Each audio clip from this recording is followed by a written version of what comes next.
Let's face it, buying a vehicle should be straightforward and stress-free, and that's exactly how Two Rivers Ford has been doing business for decades. This locally owned dealership has a non-commissioned sales team whose only focus is to find you the right vehicle at the right price without the pressure. So you'll actually have a fun car buying experience. Great prices, easy financing, and a non-commissioned sales team. Two Rivers Ford, the South's most trusted Ford dealer.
Good morning. Welcome into 104.5 The Zone. We're happy to have you for the next 3 hours. We will have Coach Mack. We will have Brett Kern make some picks. We've got college football playoff implications to talk about all over the place, and we will see if there is anything to be made out of a Titans game against the Houston Texans over the weekend. C.J. Stroud was one of several players ruled out yesterday, so he will again not play in this game. It will be Davis Mills, as we all expected. And they're also going to be down their kicker, Kaimi Fairbairn, if anybody has him in fantasy over the weekend. We did have a football game last night, 27-14. It was close-ish for a period of time, and the Jets looked early like they might put up a bigger fight. Having a very difficult time, the Patriots were stopping Justin Fields in that ground game for a minute, and then things basically went the way that we expected them to go, and TreVeyon Henderson, who they were not giving a bulk or a majority role for a good part of the season, now has 5 touchdowns in the last 4 quarters of football. He has been awesome. 2 on the ground, 1 receiving yesterday. It was Drake May's, if I'm not mistaken, it was Drake May's only passing touchdown was to TreVeyon Henderson yesterday, and the Patriots now own, and again, they've played one more game than everybody else because we're just now getting into week 11. But the Patriots now own the best record in football. They have won 8 straight with Drake May as an MVP candidate. He's the second favorite. And Mike Vrabel getting a lot of conversation for Coach of the Year discussion. 615-737-1045 is the number if you want to jump in there. Facebook, YouTube, Twitter, and on Twitch is where you can interact. The big loss for the Patriots last night was Milton Williams. He was dealing with an ankle injury. They paid him big money to come from Philadelphia. He was questionable for a period of time, came back in, then was subsequently ruled out and was live tweeting the game from the locker room, which I thought was funny.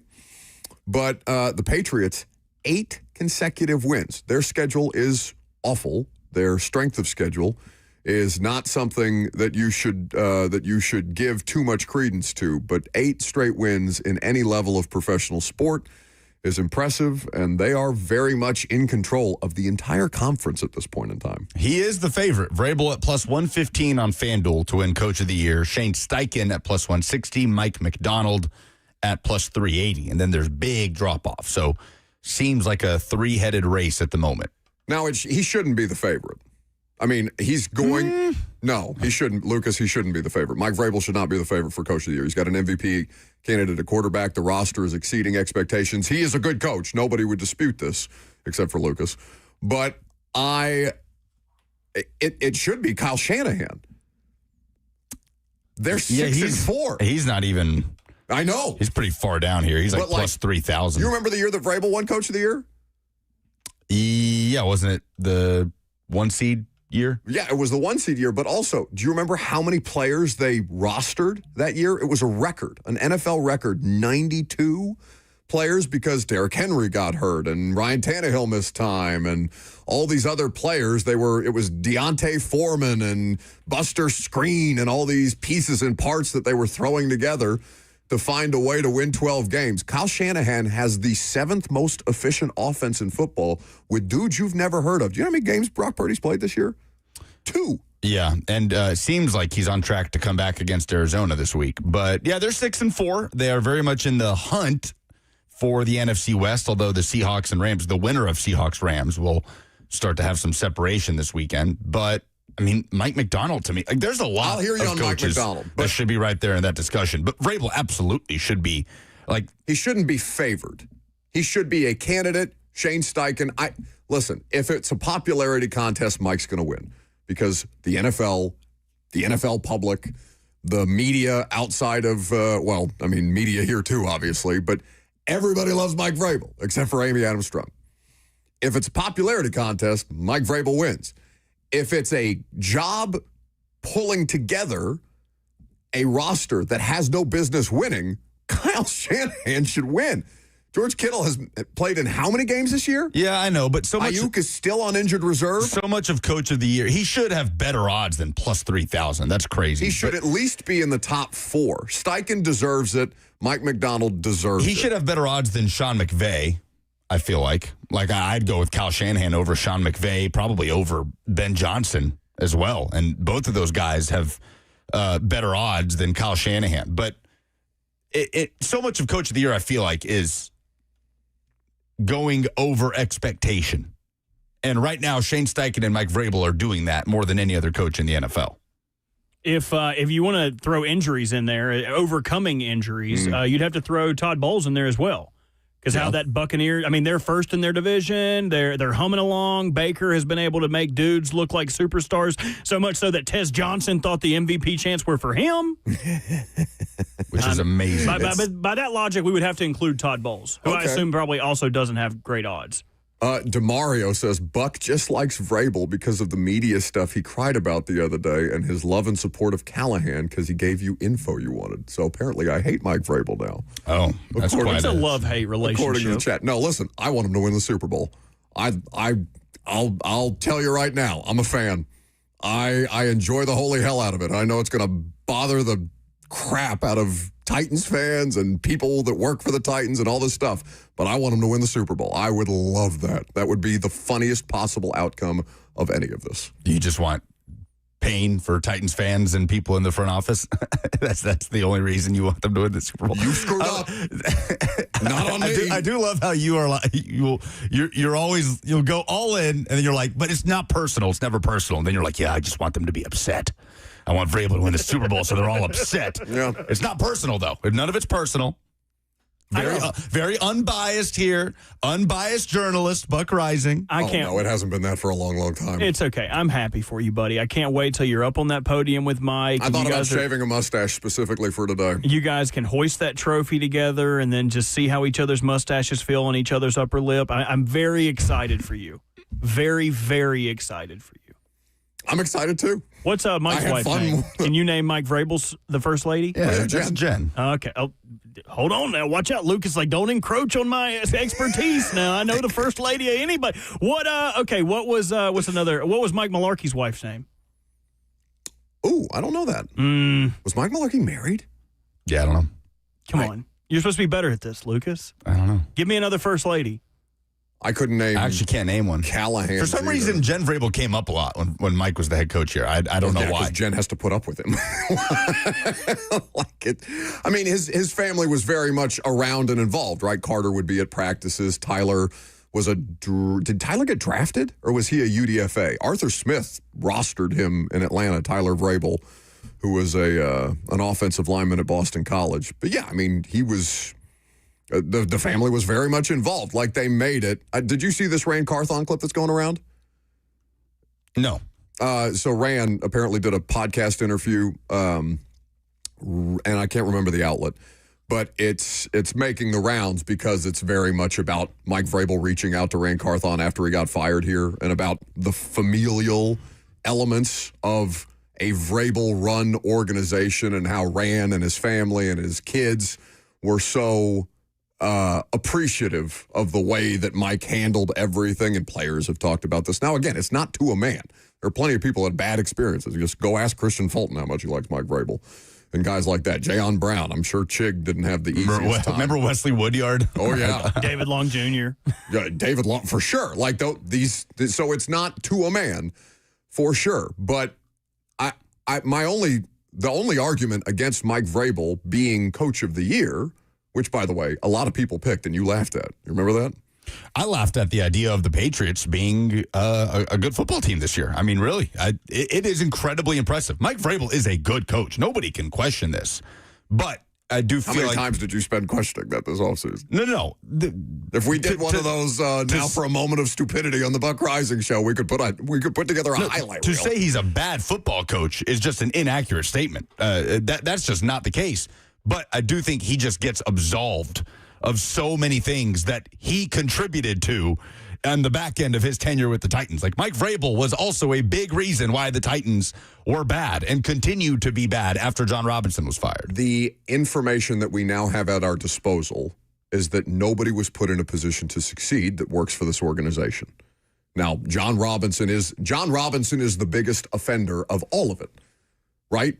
I mean, even beyond Amy, because Amy, the thing that Titans fans liked about Amy is she let the football people have carte blanche for a period of time. Mm-hmm. And then John, for lack of a better term, abused that and screwed it up. And now, he's making the rounds in media circles and on different podcasts where he's sipping bourbon and talking about his experience as the Titans GM, talking about how much he regrets the way that he went about it, because he hasn't worked in football since then and was, as we've said many times, as big a part of lighting this franchise's future on fire as anybody involved. But the things that have happened after that, where Rand Carthon is put on Mike Vrabel in a situation that was not going to work, and everybody understood that it wasn't going to work except for the people that wanted to force that situation.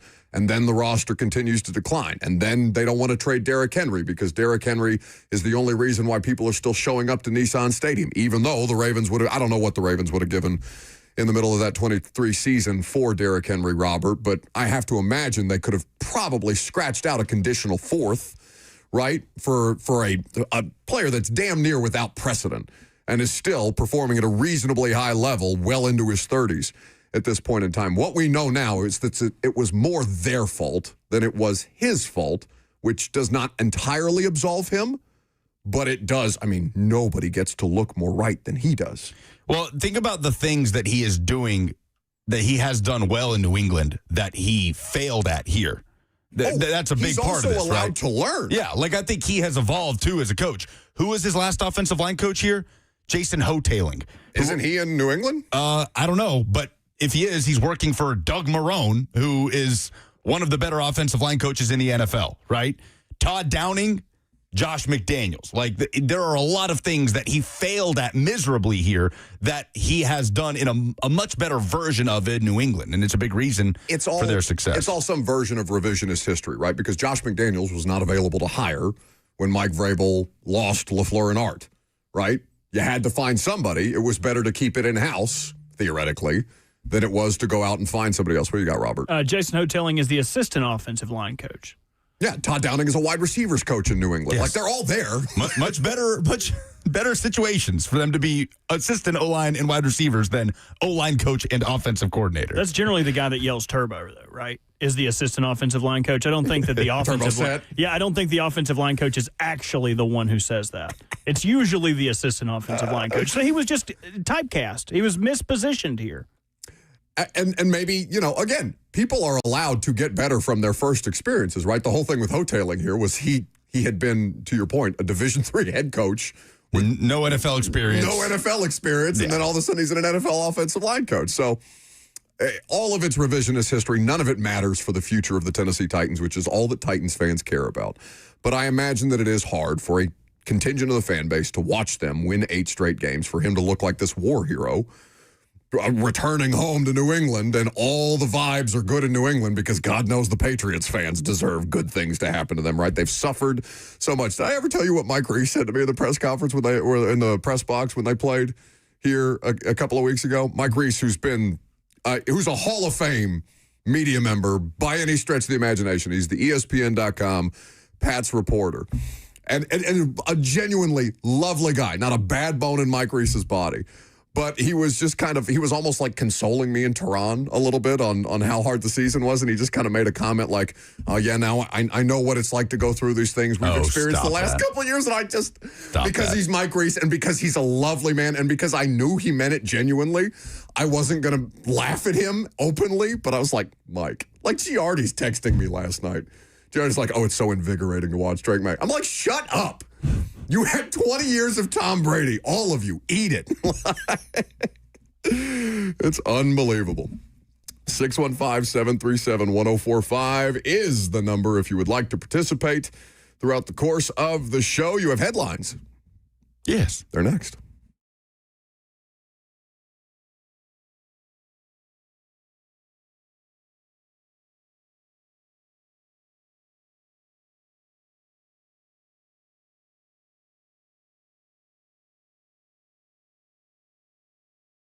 The Tennessee Men's Clinic is here to help you if you suffer from performance issues. And that's not an uncommon thing for a lot of guys. As you start to get up there in age, your body starts to change, and all the things that happen as a result of that don't need to be inevitable.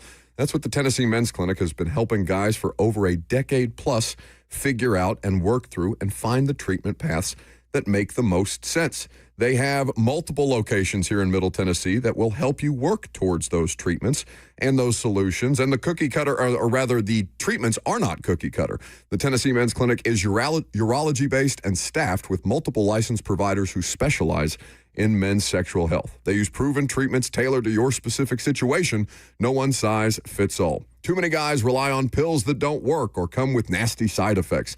There are better treatments. Sometimes it's a combination of treatments that finally unlock the results that you've been missing. Your initial appointment is only $99 and includes a full medical consultation, blood work, and if medically advised, a test dose right there in the office. So call today at 615-208-9090. That's 615-208-9090 or book easily online at TennesseeMen'sClinic.com.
It's time for Crockpot Recipe Reviews.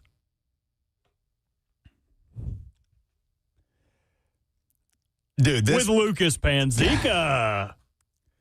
this pork butt that you made last night Let that butt, boy. is maybe the best pulled pork I've had in I don't know how long. I didn't eat no fancy grill. Didn't eat no it's all in the crock pot, baby. Incredible. We thought he only sucked toes, but he also eats butt. So now when Brett Kern comes in the studio today, no onions, no cilantro, Nope. only the sweet smell of butt. And Buck, the uncultured swine that he is, Get him. couldn't even believe Get him. the fact that I could eat some pulled pork without barbecue sauce, which tells me you've never had good pulled pork. I ain't never had no good butt. That's like saying you're going to eat that steak without A1 sauce. What's wrong with you? No, I don't eat steak with A1 sauce. You acted like it was a crime that I would put butter on steak. Or No, like of course that's not a crime. That's called cooking a steak. But the pulled pork is made with so much built-in flavor. What did you use? What did you slow cook Well, you this didn't with? tell me that it had. So there's pepper. How do you say it? Pepperoncini. Pepperoncini. Pepperoncini. How did you say it? Pepperoncini. Put an on in there. Pepperoncini. Well, pepperoncini's What in else? there. What So, else? like a packet of ranch seasoning. Okay. I did it in beef broth. Okay, so this is seasoned pork butt. I Yeah, thought it you ain't were just- just eating a thing of basic pulled pork. No, out of a container. Any good pork butt has some sort of flavor. Show the camera that butt. No, not that one, Goober. Just turn around. That was That's pretty good. All right. We have headlines, sure, a lot of quarterback news for the upcoming week 11. But how about some nuggets? How about some coaching search nuggets? Bruce Feldman with some nuggies? do you have some ketchup? Because Buck wouldn't possibly be able to eat these nuggets without some ketchup. Did you know it took me 32 years to be interested in ketchup? Like, I've never liked ketchup until like this year. It's pretty limited. Pretty limited. Well, no, spicy ketchup. Well, Really good. unless you're going to put it on top of a meatloaf. Ooh, spicy ketchup on a meatloaf? Spicy ketchup. Anything tomato-based is good. Therefore, ketchup is good. Okay. Nuggets from Bruce Feldman. Bruce Feldman, who put an article out there. What we're hearing on Lane Kiffin, Brian Daboll, Virginia Tech, and more entering college football's Week 12. On The Athletic, you may think, what does that have to do with the Titans, Lucas? Let me tell you. Near the end of his first kind of blurb here talking about Lane Kiffin, Bruce Feldman says, this situation seems to be trending in a positive direction for Rebels fans who would like to keep their coach. But no. one note of caution, he says. One industry source said there was at least a modicum of interest in Kiffin among decision makers with the Tennessee Titans. Oh, what are you laughing at? You're telling me you wouldn't fall head over heels for another I'd love handsome it. coach? I would love it. Listen, at this point, just keep me entertained. Like, Sundays are such a misery for everybody involved. Like, I don't care. I genuinely don't care what you do. Just give me something entertaining. Give me something that would bring interest. Lane Kiffin would bring interest to the Tennessee Titans. This is a better version of the John Gruden argument, because John Gruden is not going to be an active coach in the NFL as long as he's actively suing the league. Lane Kiffin is a marquee name to put on an organization that has no marquee names. There is no reason to care about them anywhere else in the country. God, we didn't talk about the TV map because it's just gratuitous to beat up on them for the fact that they can't get broadcast in Memphis, Chattanooga, and Knoxville at this point. And it's not like Memphis, Chattanooga, and Knoxville really have that many Titans fans, right? It's Cowboys, it's Falcons, it's Tennessee fan. Knoxville just cares about the Vols. I'm sure there's some contingent of East Tennessee people that spent some time in Nashville that may or may not root for the Titans, but I bet more of them are Colts fans because of Peyton Manning.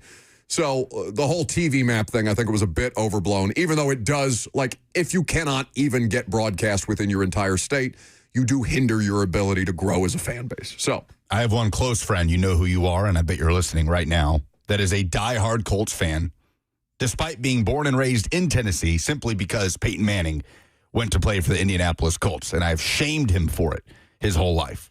Don't just pick your team willy-nilly. what is the football reason to hire Lane Kiffin if you're the Titans? Even if it's, so just as Bruce is saying, because it's not like he's a leading candidate or anything like that. I'll read the exact sentence. One industry source said, so it's one person telling Bruce Feldman there is at least a modicum of interest. You cannot put more qualifiers than at least a modicum of interest. That could literally be like one random person in the building going, yeah, I kind of like Lane Kiffin, and then nothing else comes of it. It's Bruce Feldman, so like Bruce Feldman gets benefit of the doubt. Sure. We should probably have Bruce on, honest to God. It makes for an interesting conversation when you talk about the Kiffin offense, similar to the Heupel offense, the way that it does not translate to the NFL. Jackson Dart is finding some success with that this year, but obviously you're doing that for the offensive pedigree. And theoretically, technically, he is a guy who has NFL head coaching experience, but that was a lifetime ago. And he was basically a different human at that point in his life. But this, to me, is indicative of a larger problem, depending on who this one person is. Now, it's an industry source. What does an industry source mean? It could be an agent.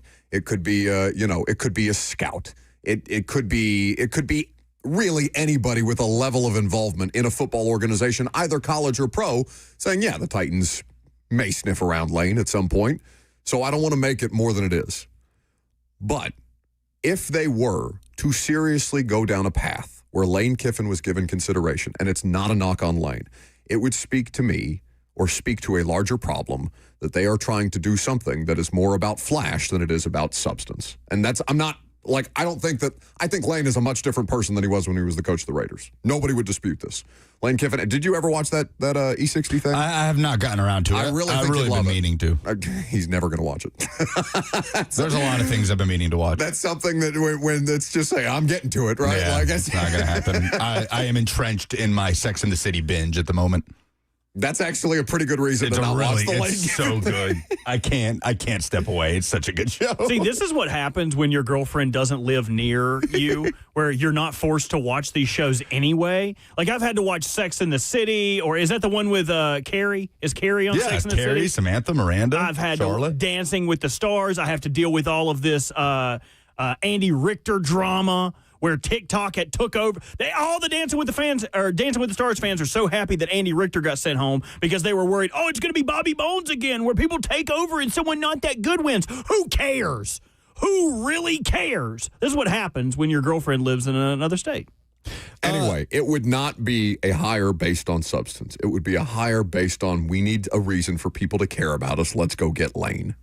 Lane Kiffin's also a good football coach. But at the college level.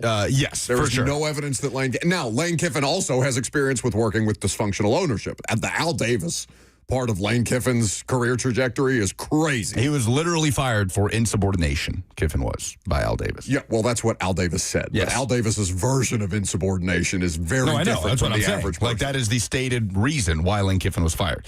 He does add, while it's still unclear what Kiffin will do, industry sources, there they are again, say the situation in Oxford seems less volatile than it was a couple of years ago. Lines of communication are good between he and the administration. His family, his younger brother Chris's family, have all settled in Oxford. His brother is on staff with the Rebels. His son is a sophomore at Oxford High School playing quarterback. His daughters go to Ole Miss. Lane Kiffin is very happy in Oxford. So we'll see. He is talking about Kiffin mostly in the context of the Florida job, and that he is considered to be the number one choice for Florida and is likely to be targeted by LSU as well. So he's going to be named for all sorts of jobs, apparently, also for the Titans. While we're here, Bruce Feldman has a bunch of good stuff in here. He always does. To be honest with you. That's why it shouldn't be discounted, by the way. Bruce Feldman is as good and credible a reporter 100%. in this space as anybody. So this is not some internet rumor. It's not some Reddit post. This stuff is so much more fascinating to me than will Brock Purdy play, will he not play this weekend? He reports that Penn State is exploring options like Georgia Tech's head coach Brent Key, James Madison head coach Bob Chesney. And he says there's been a lot of speculation about Penn State having interest in Clark Lee, but at this point, it seems to be just that, speculation. So those are some of the names that he brings up for the Penn State job. And he says one wild card in the mix is former Giants head coach Brian Daboll, who was the offensive coordinator at Alabama in 2017, led the Tide to a national title, calling plays. The 50-year-old is believed to have an interest in the job and is expected to get some consideration in Happy Valley. When is Vandy going to pay Clark Lee? Yeah, like they're gonna screw around and wait. Needs to happen. Indiana did it midseason. That's what I'm saying. Like, didn't Matt Rule get a fat extension from Nebraska here recently? Yeah.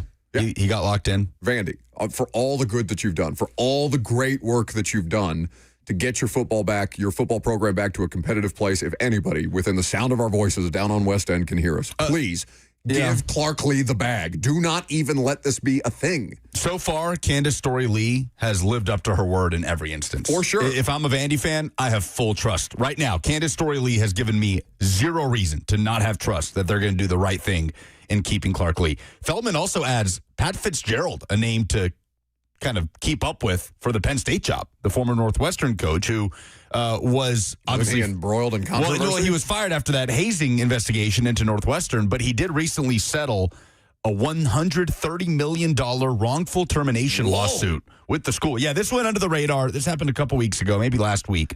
But Fitzgerald got the bag with basically a court of law saying, yeah, you were wrongfully fired. And I don't know, something to kind of keep an eye on. He says Fitzgerald could be a good personality fit with Penn State Athletic Director Pat Kraft, who is also a former Big Ten linebacker. Can we get Candace Storey Lee on the show? Somebody just asked. That'd be great. Does she do interviews? I'd be happy to. Do you know how to go about that? I'm sure we could figure it out. I think we have the technology to do that. That's basically like his Sex and the City thing. I'm getting to it. Brock Purdy feels really good, according to ESPN, and is likely to step back into his role as the Niners starting quarterback Sunday against the Cardinals, barring a setback. Mac Jones has been the man in San Francisco, has played really well. Brock Purdy has not played since week 4. Remember, he had the toe injury. He came back for a game and then went back out and has missed multiple weeks, well over a month with that toe injury. Sounds like he's in line to return to action for the Niners in a divisional matchup this weekend. And speaking of quarterback injuries, Lamar Jackson practiced yesterday and is eyeing a start against Cleveland. How do you feel about Lamar's status this weekend? That was never a concern, was it? What'd you say? That was never a concern. No, but I think it's always a concern for fans and fantasy football people whenever you see Lamar is out at practice because the Ravens have been so cagey about his injury status.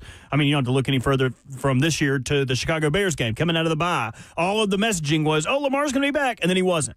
So I think you have to take anything that you see flatly from them with a grain of salt. It could either be as bad as you think it is, or it could be nothing at all. This time it turned out to be nothing at all, so feel pretty good about it. The only questionable thing for the Ravens going into this weekend against the Browns, second-round rookie Mike Green popped up on the injury report yesterday. Reporters said he was walking gingerly with a brace after being a full participant in Wednesday's practice. So today's practice report will be very telling about the availability for their defense. And the Ravens have not swept the Browns since 2023, I believe. So that's kind of crazy. So they've split with them every year. The Ravens always play the Browns tough. The Browns always play the Steelers tough. It's always hard. So, cautiously optimistic, I'd put it. Cheapest ticket of the NFL season, Ravens-Browns. Oh, man. $6 get-in price. You told me it would be 6.5 hours from here. It is actually closer to 8. And Cleveland? And I just don't think I can swing it. Unless you guys want to give me Monday off. No. Yeah. Why are you talking to us? We can't give you Monday I'm Big Boss Bert. Hold on now. You give yourself Monday change the off. schedule. Let me call Ross real quick. Where are you at, Ross? Well, how did you just say quick? Quirk. like Glorilla. Curbin on Curbin. Her accent, and I know that's, indicative of Memphis, but it's one of my favorite accents of all time. To the Purdy thing. He got a 5-year, $265 million deal. Mac Jones is 5-3, and the reason that they're alive. Oh, yeah. It's an interesting situation. Would you put Brock Purdy back into the lineup sight unseen? Yeah. If you're Kyle Shanahan and this thing finally just came full circle, right? Mac Jones was somebody who Kyle Shanahan was interested in before they traded up for Trey Lance. If I'm a Niner fan, I'm like, dude, keep rolling with Mac here. And Robert and I talked about this last week. I can't remember under what context, but the saying, you can't lose your job due to injury, to me, is so inaccurate. We see it all. No, we hear it all the time. Well, it's something that people say, but it's not true. But it happens all the time. And this is a case that is especially intriguing. And I don't know. I don't know how you toe that line if you're the Niners when you just paid this man. And Mac Jones is out here kind of proving Kyle Shanahan can do it with, feels like just about anybody except for Trey Lance. Now Lucas has toe jokes. NFL owners have filed a grievance against the NFLPA to stop the annual report cards. Who's behind it? The only owner in the NFL who received an F from his players last year, Jets owner Woody Johnson, who called them, quote, totally bogus. Some things you just can't make up. This is fantastic. This is weenie behavior. And Woody Johnson, so Woody Johnson gets a lot of heat, deservedly so. Woody Johnson also, the reporting of Diana Rossini last year, Jets fans think she's out to get them or something like that for the amount of reporting she's done around the Jets. She just happens to be based in New Jersey. The reporting from Diana last year was that his kids, are they 16 and 18? They may be older now, but not by much. I don't know. You don't remember the story? I remember the story. Where the kids are vetoing. I don't remember how old his kids are. Well, it was notable because the kids play Madden. Yeah, and they were vetoing trades based on Madden ratings. Yeah. Okay, so teenagers. Let's say his teenage sons are doing things like breaking down the huddle. Woody Johnson is doing things to, what's the former Florida State quarterback that got drafted? Jordan Travis. Jordan Travis going up to him with a broken leg and being like, when are you going to get healthy? And like not joking around about it. Doing just awful things. I mean, the Justin Fields thing at owners' meetings this past month. It's not even been a month since the owners' meetings have taken place. And Woody Johnson is saying of his quarterback publicly, yeah, if we could just complete a pass, I'm sure we'd do better. Paraphrasing a little bit there, but that's basically what he said. So it's weenie behavior. I know that owners on principle don't like it because owners don't like having to be criticized. Generally, they don't feel that they need to be. That's why a lot of them don't speak on a regular basis. They don't have to. They get to play by different rules, and this levels the playing field. If the NFL wins this legal grievance, it would suck because it's really the only way that players have to go back out there and be like, yeah, this situation is not satisfactory.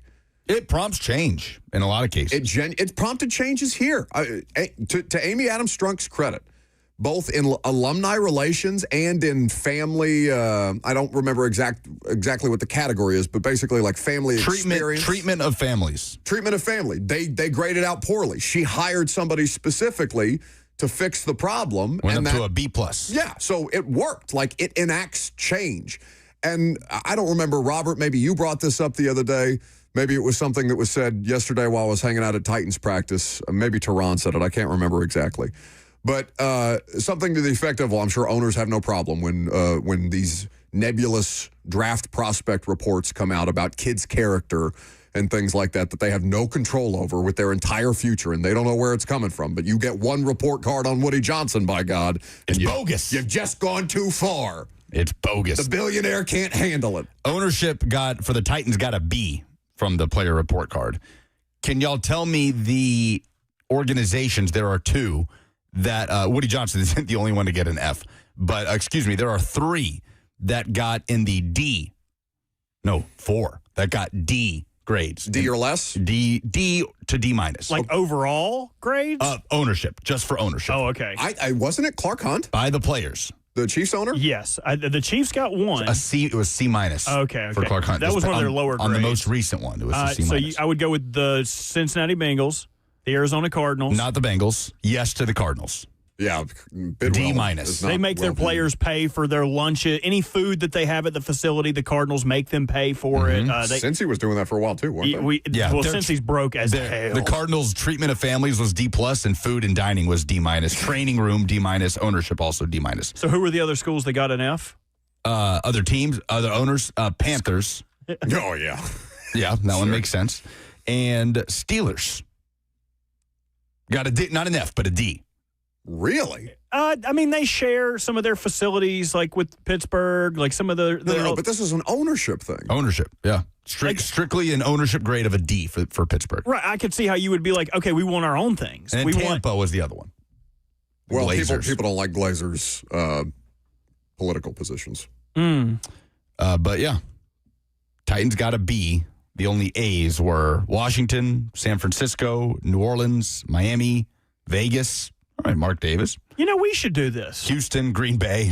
1045 should put out report cards for each show that people could respond to and anonymously. Say, I don't care if they put their name on it. Don't bother me. Well, you know, like come up with some category. I would be interested to see what people liked or didn't like. Buck's like, when it's talking about Am I the Woody Johnson here? Yes, you are the Woody Johnson. You do not want the criticism. Oh, please. Yeah, I'm real scared of criticism. You just get mean. You just get mean when you're criticized. You better be prepared to hit back, brother. It comes from a place of sadness and insecurity. 615-737-1045 is the number. We have an SEC stat of the day coming your way next.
Oh, no.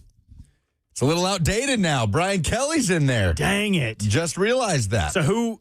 What's the name of the interim? Oh, I have learned it and forgotten it 5 times. We can't put the interim because then I'm going to have to change it again. Don't do that. Who is most like? Should I put Clark Lee in there? Who is most likely to be there the longest that I won't have to edit this daggum? Mark Stoops seems like he's never going to get fired. Okay, Or everybody, hold if on. he does, he'll be at another SEC school or something like that. Okay, so Mark Stoops is what we're going with. Could be Mark Stoops. Who else? Who's the most just? Who's the SEC coach that seems furthest from leaving the school? Oh, Kirby.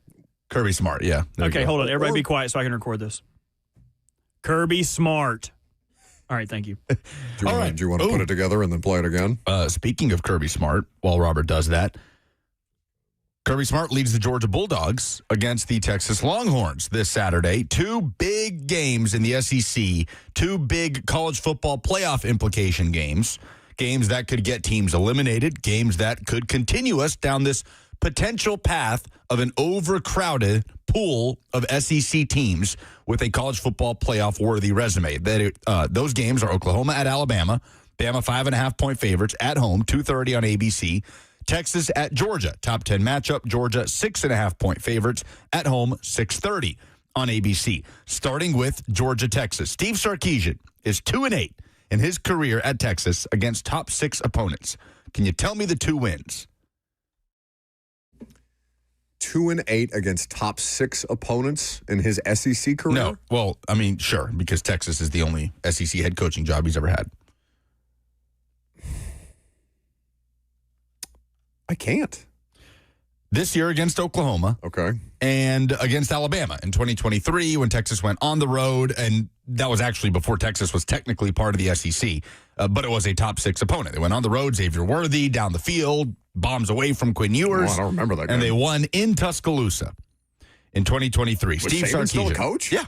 Steve Sarkisian bested Nick Saban in that year. Whoa. So he is 0-2 against Georgia. Both of those games were played last year. Those games had a pretty common thread. Georgia had 13 sacks in those 2 games combined. In the regular season when Georgia won in Austin and in the SEC championship game in Atlanta. Georgia got home and made life a nightmare for Quinn Ewers and for Arch Manning, who got some run in that game that happened in Austin during the regular season. That was the big difference last year, Georgia's pressure on the quarterback. Here's the thing about this year. Georgia is dead last in the SEC in quarterback sacks. They have gotten home 11 times. 11 times. In Crazy. 2 games against Texas last year, Georgia sacked the quarterback more than they have for the entirety of the 2025 season so far, which has less than a month left to go. Meanwhile, Texas, on the other hand, number 1 in the SEC with 34 quarterback sacks. That pass rush is among the best in the country. Georgia protects the quarterback very well. They are number 2 in the league in sacks allowed. They've only allowed 11. They forced 11, but they've also only allowed 11. Meanwhile, Arch Manning is coming off the 2 best performances of his college football career. In the last 2 games against Mississippi State and Vanderbilt, he has completed 68% of his passes for 674 yards, 6 touchdowns, and 1 interception. So, if that trend continues and Texas can keep Arch Manning upright against a Georgia pass rush that has struggled to affect opposing quarterbacks, there will be opportunity here for Arch Manning to have a statement signature type of performance. Because those games against Mississippi State and Vanderbilt were impressive. And we kind of think, okay, is Arch Manning coming to life a little bit at this stage of the season? But we understand this is a totally different challenge at Georgia in Sanford Stadium. But obviously it's a Georgia defense that has not hung its hat on a lot of the things we are accustomed to a Kirby Smart Georgia defense hanging its hat on. So if that trend can continue, I feel like I like Texas's chances to just outscore Georgia in this game with the direction that Arch Manning is going at the moment.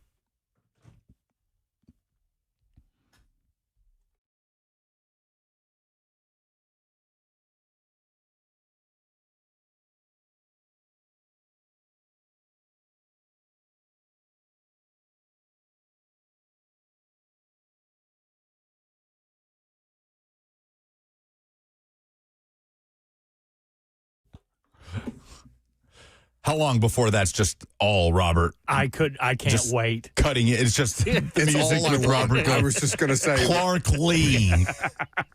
Greg Sankey finally steps down as SEC commissioner. that's how we're going to be able to catalog our time together is how many coaches get replaced in the SEC stat of the day intro. That is our tree rings. Our tree. It's like that's how you tell how old we are. So that's one game. Interesting that the thing that decided that matchup a year ago feels like it's not going to be the same thing that decides this matchup. All eyes are on Arch Manning for this game. And can Gunnar Stockton go head-to-head with him the way he did on the road at Neyland Stadium with Joey Aguilar and lead that Georgia offense in a shootout if this game does indeed become a shootout? The over-under right now, 49.5. Is Arch better because Arch is better, or is Texas offensive line playing better? Oh, because it can that be was both. a big criticism. Well, yeah, one can be a byproduct of another, is what I'm saying.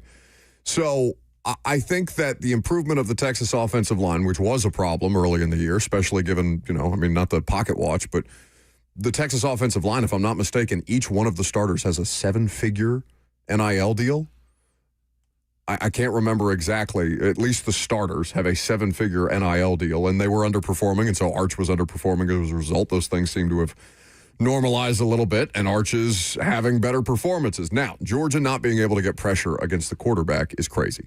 Yep. Like, that's one of the most bizarro SEC stats that you could find out there in college football this year. Georgia's a 6.5-point favorite at home, and they should be. We'll do picks when Brett Kern gets in studio. I assume this game is on the picks? Oh, yeah. This game and Oklahoma, Alabama. I would probably take Georgia to cover. 6.5 is the spread. I just don't like Texas lost.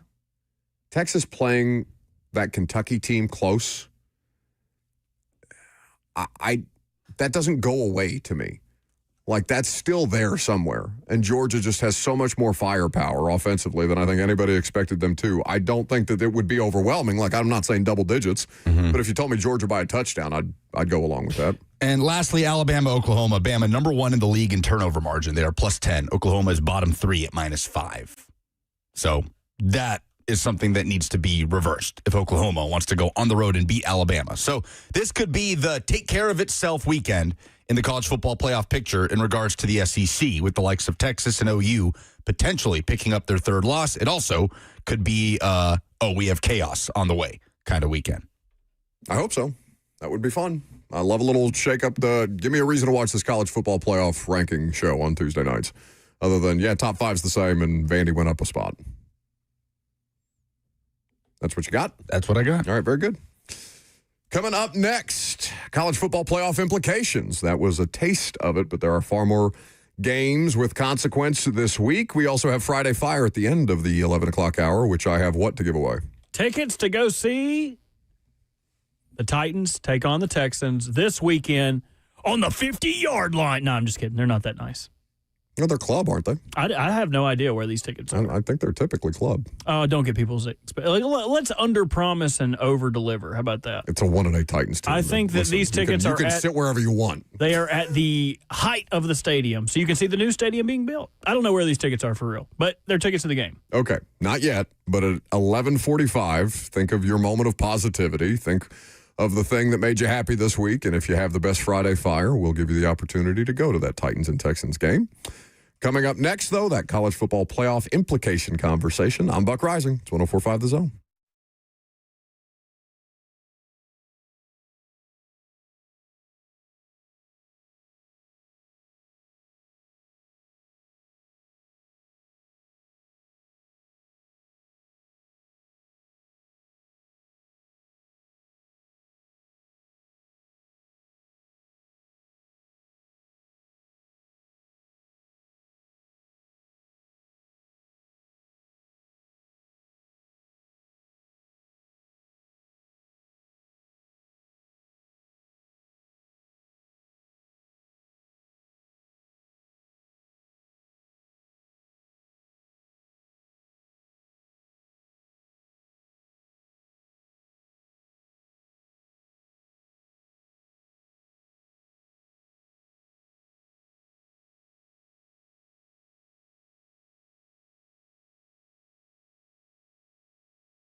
11:02. Good morning from the 104.5 The Zone studios. I'm Lucas Panzica. Thursday Night Football, Week 11 kicked off with the Patriots holding off the Jets at home in a 27-14 win. That is 8 in a row for New England, who improves to 9-2 on the season. The Titans are back home after the bye week on Sunday to host the Houston Texans in a divisional matchup. Kickoff is at noon. Lee Company countdown to kickoff hits the air at 9 a.m. Titans countdown at 11 before kickoff with Taylor Zarzour and Coach Dave McGinnis on Titans Radio. Injury report yesterday, Jeffrey Simmons returned to practice with that hamstring injury. He was limited. Arden Key and Calvin Ridley once again practiced in a limited capacity. Interim head coach Mike McCoy will update injuries a little bit later on today. Vanderbilt off this weekend. Tennessee comes out of its bye week for homecoming on Rocky Top, hosting New Mexico State. That is a 3:15 Central kickoff. Of course, you can hear Mike Keith and Ramon Foster on the Vol Network Call right here on The Zone. For all your foundation repairs and waterproofing needs, visit USSTN.com. Breaking news at once on your home for the Titans and Vols. This is 104.5 The Zone.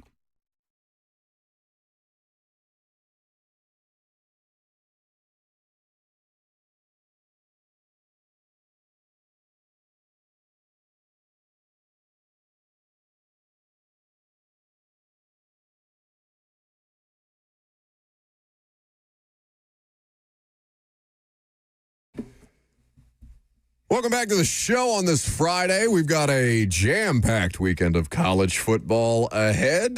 Vols are back from the bye. Vandy is off after outlasting the mighty, Auburn Tigers in overtime. 615-737-1045 is the number if you would like to participate. The F&M Bag Chat is open for business on Facebook, YouTube, Twitter, and Twitch. We went through a number of the SEC games, many of which, have college football playoff implications.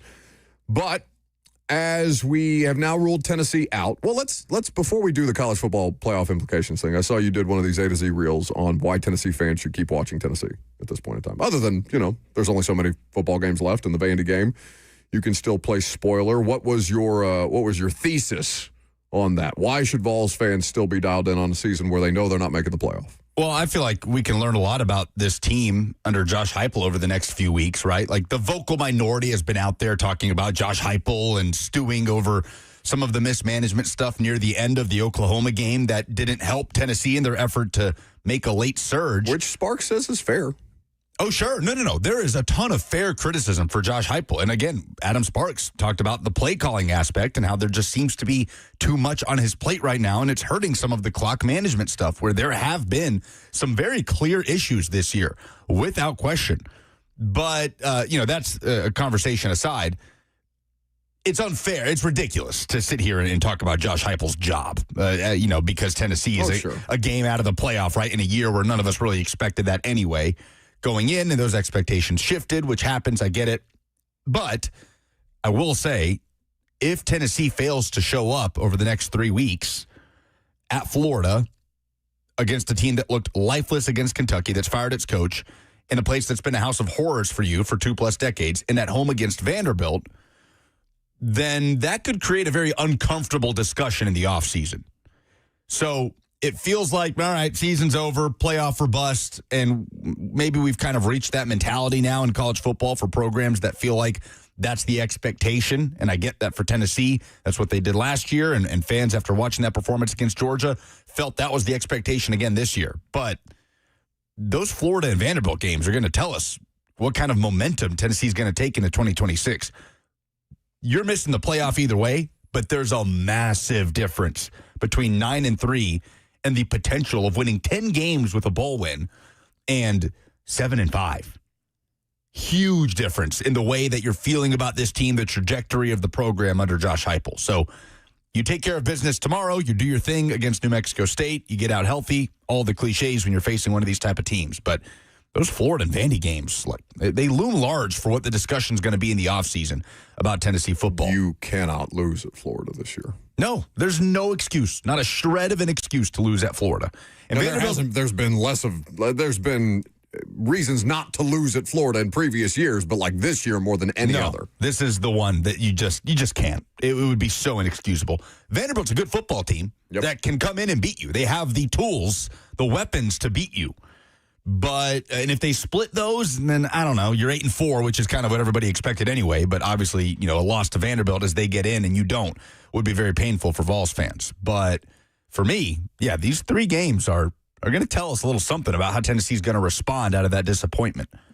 So Oregon's playing Minnesota tonight. Nobody expects that to be an issue for them. It's at Oregon. They're 25.5-point favorites. Just talking about college football playoff teams or teams vying and jockeying for position in the college football playoff right now. Clemson, Louisville tonight, too. Also, Clemson not expecting to play spoiler, although Louisville's only a 1.5-point favorite, worth noting. Clemson, still a talented football team. And that can happen at any point in time, as Auburn just showed Vanderbilt just the other weekend. The game that I'm most interested in this weekend is Pittsburgh hosting Notre Dame.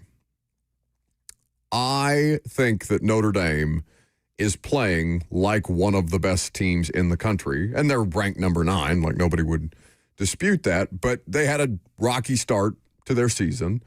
They had weird bye week times as well. They've since rounded into form. What do you make of C.J. Carr right now? He's not being talked about as Heisman Trophy or anything like that. And he's got Jeremiah Love, who's an absolute badass out there. The guy is a monster. Yeah, he might be the best player in college football that we just don't talk about at all because they're just beating up on who they're beating up on. Isn't that kind of crazy, though? Like a Notre Dame running back. Because if you're doing brand value, like Notre Dame very rarely is on the wrong end of or is on the underrated side of things. It's weird because they're one of the biggest brands in college football history, and we understand that, yet nobody really watches Notre Dame. And they don't play big games apart from what they did early on in the year. They haven't played a big game that has a lot of eyeballs. USC, that's a historic rivalry, but... Well, they did Miami, and they lost. That's what I'm saying. Since the early part of the year against Miami and Texas A&M. But, yeah, Love is sitting here 12 yards away from a 1,000-yard season with, a month left in the season and 13 touchdowns. Did you see Pat Narduzzi's comments on this game? The Pitt head coach? He was asked if the Notre Dame game is a must-win for the Pitt Panthers, who are sitting there in the top 25. They are a 2-loss football team. And his quote was, verbatim, absolutely not. It is not an ACC game. I'm glad you brought that up. It's not an ACC game. I would gladly get beat 103 or 110-10 in that game. They could put 100 up on us as long as we win the next 2 after that. You sure that's real? Oh, it's real. And the reason Pat Narduzzi's is a crazy thing to say, but it's also kind of true because there's a world in which the Notre Dame game does not matter to Pitt's season at all. If they take care of business, go to the ACC championship and win the ACC championship game, and then they are likely in. I would gladly get beat 1-0. It's a crazy thing to say. If it means that I win the next 2 games. Yeah. Because this game is no consequence of them making it to the championship game, which is their real ticket to the playoff. No, I get it, but it's their only ticket to the playoff. You're saying it's a Narduzzi of a quote. We get it. He's known to put those out there. I like coaches that say interesting things. This is an interesting thing. You're lucky he kept talking because I was just going to let you sit in that. That was really good. That was Pat's really a great coach for what it's worth, too, man. Like, I'm willing to give him the benefit of the doubt on that. Like, it is a questionable quote because, like, sure, you don't want to lose 110 to nobody, but he's a good coach. He is. He has done an incredible job there. I mean, it is an insane thing to say. Like, make no mistake. It's an objectively insane as you're preparing to, have this marquee win, but it's just kind of true. Like, Pitt ain't getting in as a 2-loss at-large bid. They're only getting in if they win the ACC. They could lose to Notre Dame and potentially still win the ACC. Wisconsin snapped a 6-game losing streak last weekend. Did you see, obviously, they're not going to fire Luke Fickell because they're aware that they wouldn't be able to hire anybody of consequence given the job openings this year? Yeah, I mean, how are Arkansas fans feeling right now? Not good. With all these always like, who are we going to go get? Yeah. I mean, the coaching job search is a fickle place. Keep them coming. Keep them coming. Wisconsin is at Indiana. Oh, yeah, that'll be an absolute beatdown. At least it should be. IU right? 28.5-point favorites. That's going to put Wisconsin out of bowl eligibility. Easily. I thought the Luke Fickell hire It made so much sense. A home run. Made so much sense. It's insane the way that it's gone. We've talked about Oklahoma and Alabama.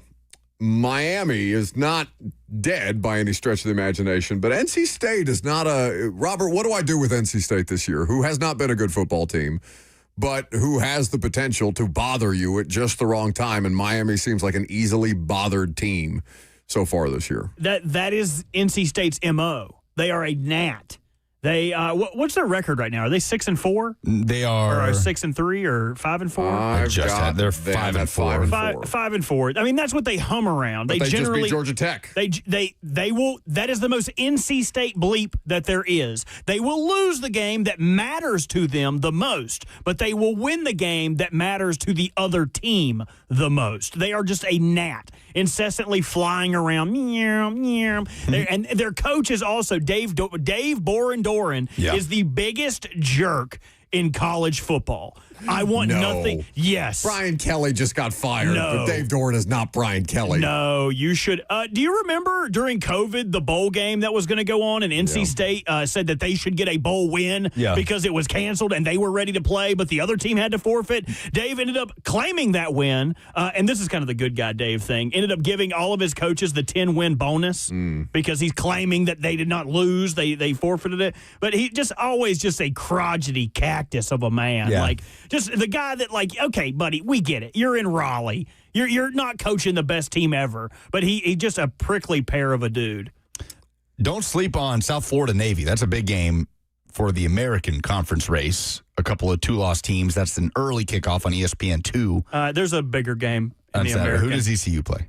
Memphis. Oh, that is a big game. That is a good. That is a game. huge game. If ECU loses this, dunzo. No American championship, no potential playoff berth, no nothing. How do you feel about that? Because Memphis is gettable here lately. ECU is a 3-point favorite or a 2.5-point favorite. At home? On the road. Wait, is it at home?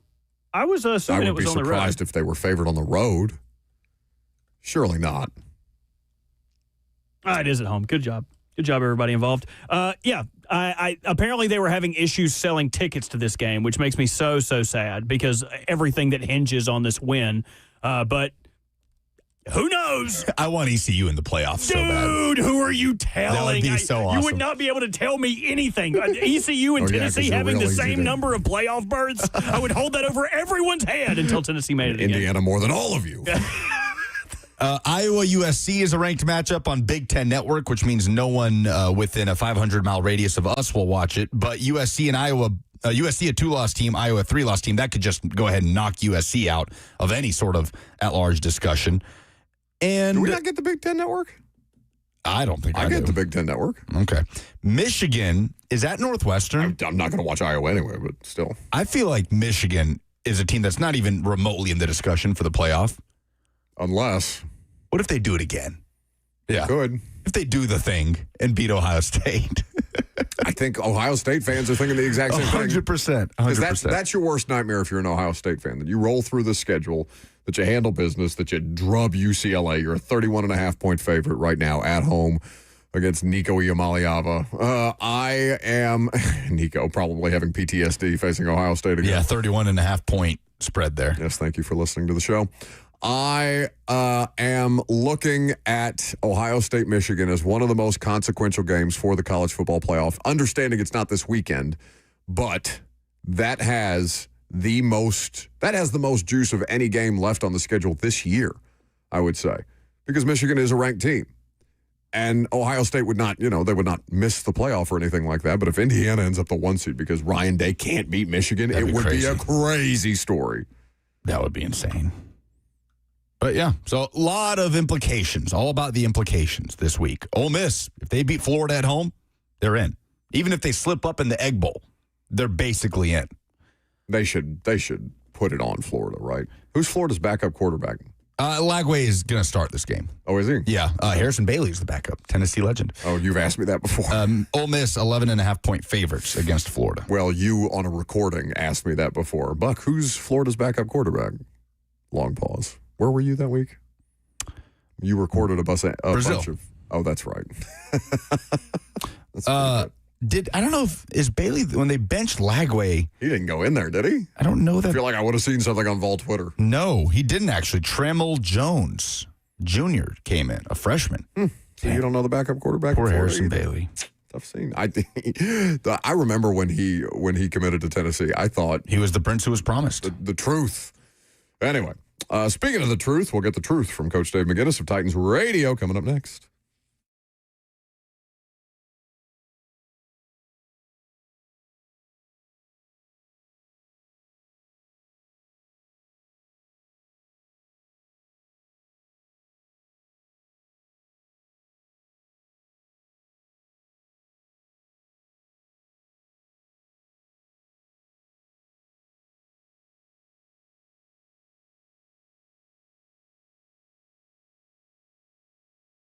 Trajan Wealth is here to help you because the holiday season is upon us. It's still not too late to check this year's financial resolution off your list. Give Trajan Wealth a call today to start achieving your financial goals. If you think you have things in good shape, Trajan Wealth will ensure that you're in position to succeed. They'll take a second look at your plan, and it may turn out that there are some big opportunities that you're missing. They will give you a clear path to retirement and way more peace of mind.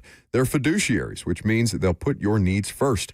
You will trust them with your future once they've laid out the plan for you, and you will be in position to succeed, as I mentioned. 615-270-5000. That's 615-270-5000 in Brentwood or Franklin, and online at TrajanWealth.com. Advisory services offered through Trajan Wealth, LLC, an SEC-registered investment advisor. This is a paid advertisement.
Welcome back to the show, fueled by Hattie B's Hot Chicken, the best hot chicken in the world. We always love our weekly visits with Coach Dave McGinnis at Titans Radio. Titans back from the bye, which means Titans Radio, of course, back on the call, noon the kickoff, hosting the Houston Texans, who had a bit of an improbable win over the Jacksonville Jaguars this past week. Tennessee looking to recoup and rebound after a bye week reset. Coach Max visits with us, presented by Two Rivers Ford, the South's most trusted Ford dealer, where you can always get a real deal. Two Rivers Ford in Mount Juliet or online at tworiversford.com. Happy Friday, Mac. Hey, Buck. Yeah, I'm just walked out of practice a little bit, so it's time to start rolling back again. Sure enough. So 8 more weeks to figure some things out at this point in time. And even when the season doesn't go to plan, there are still plenty of things to learn. I do want to talk about the opportunity to try and get one over on the Texans. It's not an easy thing to sweep an opponent, no matter how down bad an opponent is or a team is in the NFL. And the Titans have obviously are looking to give the Texans a better game than they did in week 4. The Jags' inability to get pressure on Davis Mills and what that allowed him to do throughout the course of the game. I don't know for sure if Jeffrey Simmons is going to be back just yet. I know he was back at practice yesterday, and we'll see what the injury report says in a few hours from now. But I just have to imagine, Mac, if they can put Davis Mills in 3rd and 6+ with some kind of regularity, that they would at least have a chance to win this game.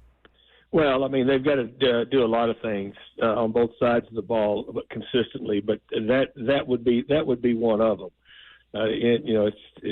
Watching that ball game, I don't know how Jacksonville let that one get away. Yeah. But I've been in over nearly 700 NFL games, so nothing surprises me.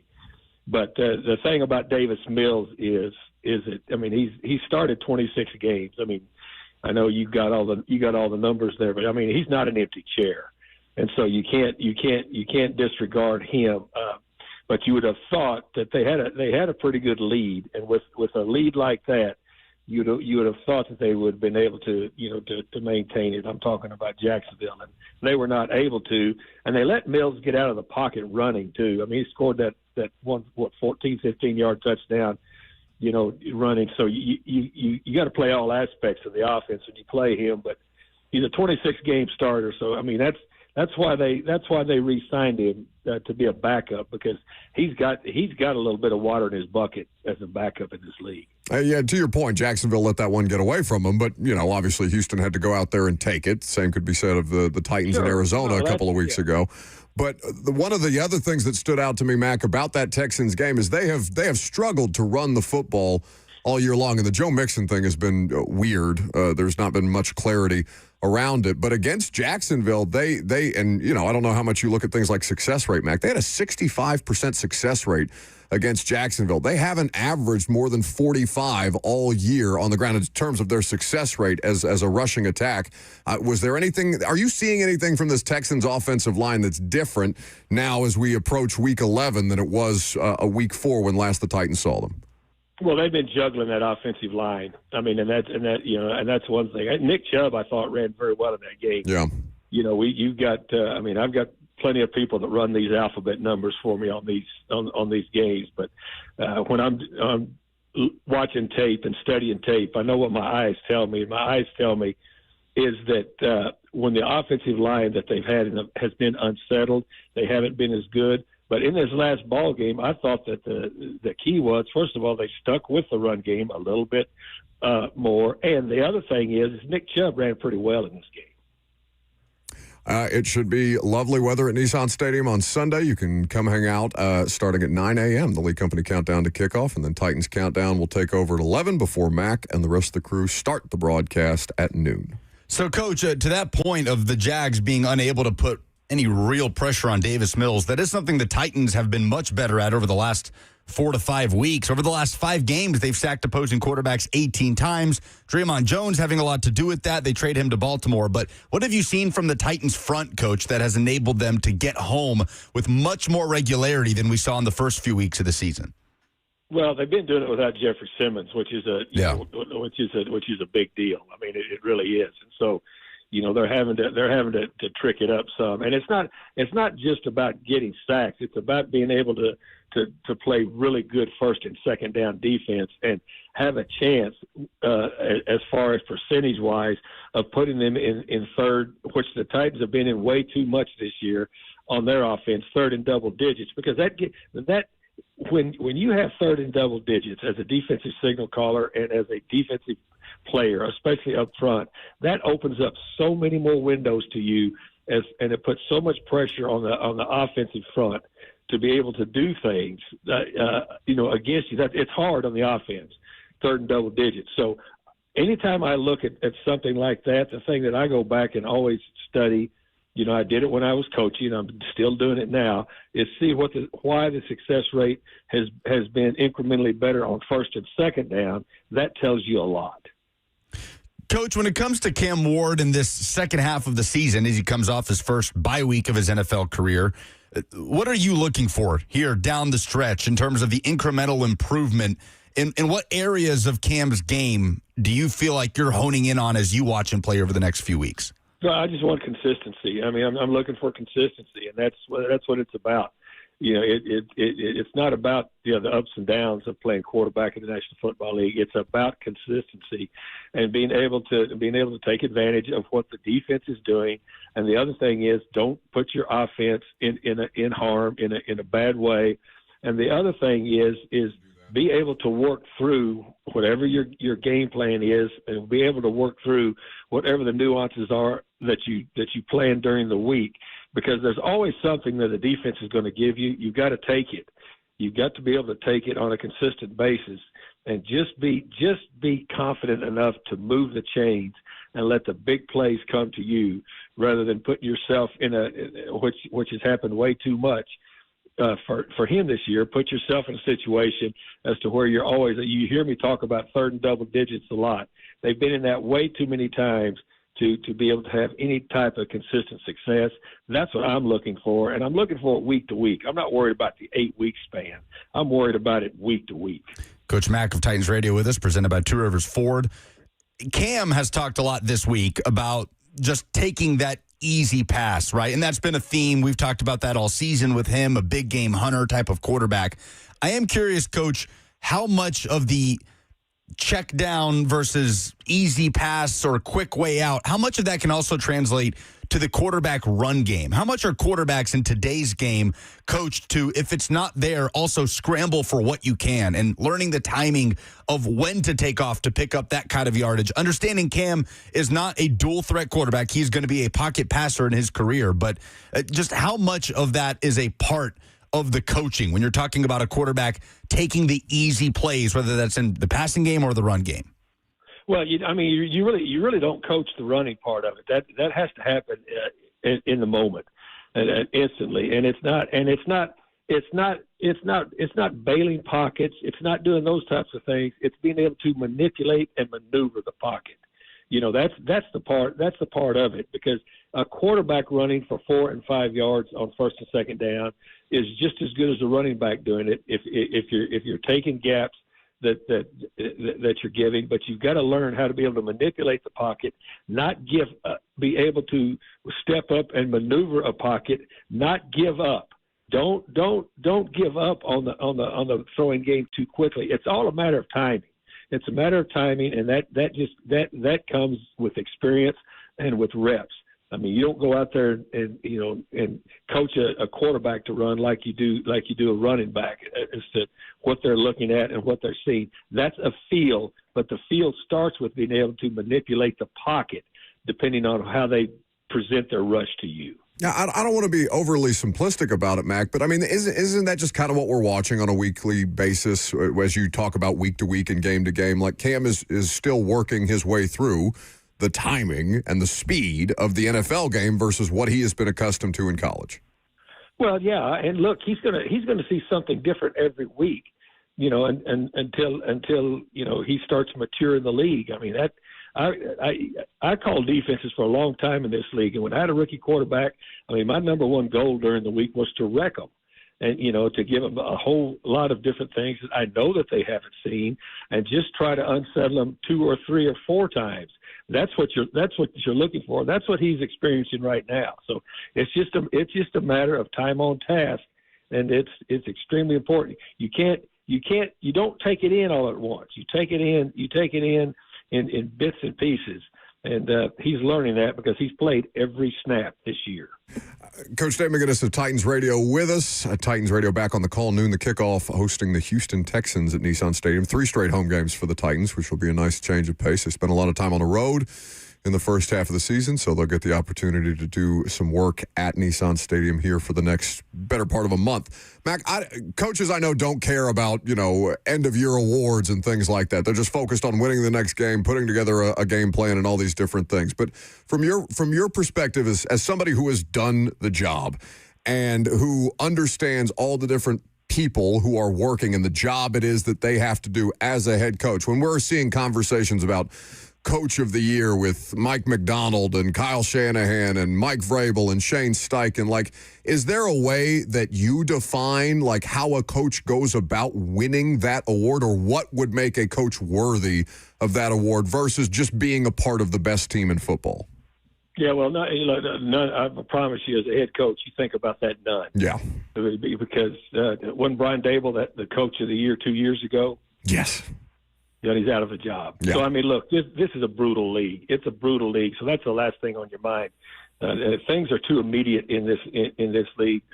I promise you, for the 31 years that I coached in this league, and I had head coaches that were coaches of the year. They thought about it zero. I promise you. There's too much else going on that's vital. Those types of things. What Ron Rivera say? Some things are interesting and some things are important. Those are interesting. They're not real important. Absolutely. Coach Dave McGinnis keeping our priorities straight here with us on 104.5 The Zone. Mac, enjoy your weekend, and we'll look forward to seeing you Sunday, buddy. Okay, guys. Thanks. Appreciate you. I love you, Mac. Bart, I was really disappointed you didn't sing to me today, but that's all right. Hey, next week I got you, Coach. I still really like you. See you. Bye. See you, Coach. No, love you, though. He loves me. Yeah, Bird doesn't have to worry about it. He's the one guy I can always count on. I could call him crying and being like, "Hey, Coach Mac Cheyenne left me," and he would be right there. Well, he would be. Well, that's completely unsurprising. Well, that's hurtful. So be nice. What do you got? You got an infiltrator back there. What's Matt Murphy doing wandering around back there? He brought me some of his wife's chocolate pound cake. Oh, wow. What, for me? Well, I could give him some of my pulled pork. That's my pulled pork. Oh, whose possession This is it in? you're not bartering, okay? This is not what this is. We're trying to do a professional broadcast. Barter with me, Gypsy. It's not even your food. Look at him waving this chocolate pound cake in front of the camera. He might have some for you too, Lucas. At this point. It's not in Buck's diet. Don't give him any. Got some pork for you here, hell Matt. no. You know the last time I ate anything that even resembled pound cake? Not a chance. 615-737-1045. Since we do have Titans and Texans tickets to give away, why don't we give ourselves a little more wiggle room? Give us your Friday fire. 615-737-1045. If you want to win those tickets to Sunday's game, just give us a moment of positivity. The thing that happened to you this week that was good. And we'll pick the best one, and we'll send you to the game. I'm Buck Rising. It's 104.5 The Zone.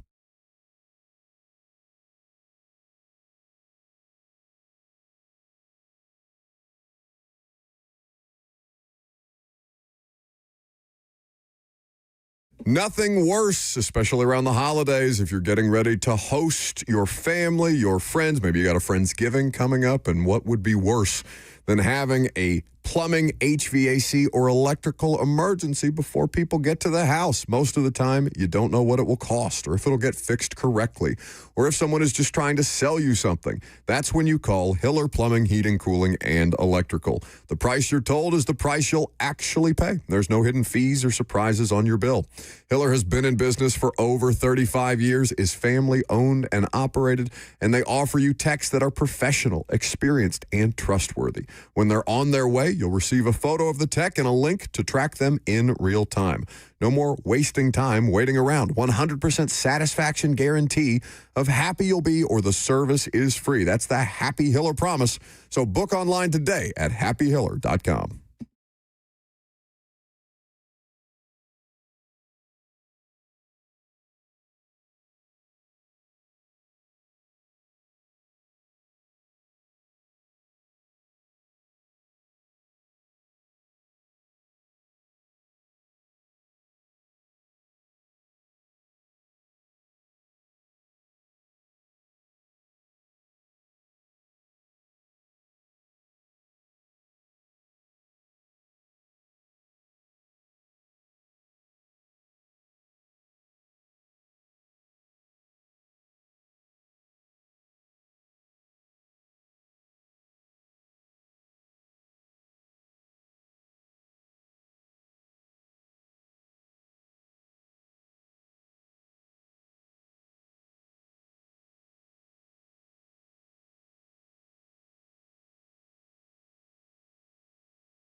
Go ahead.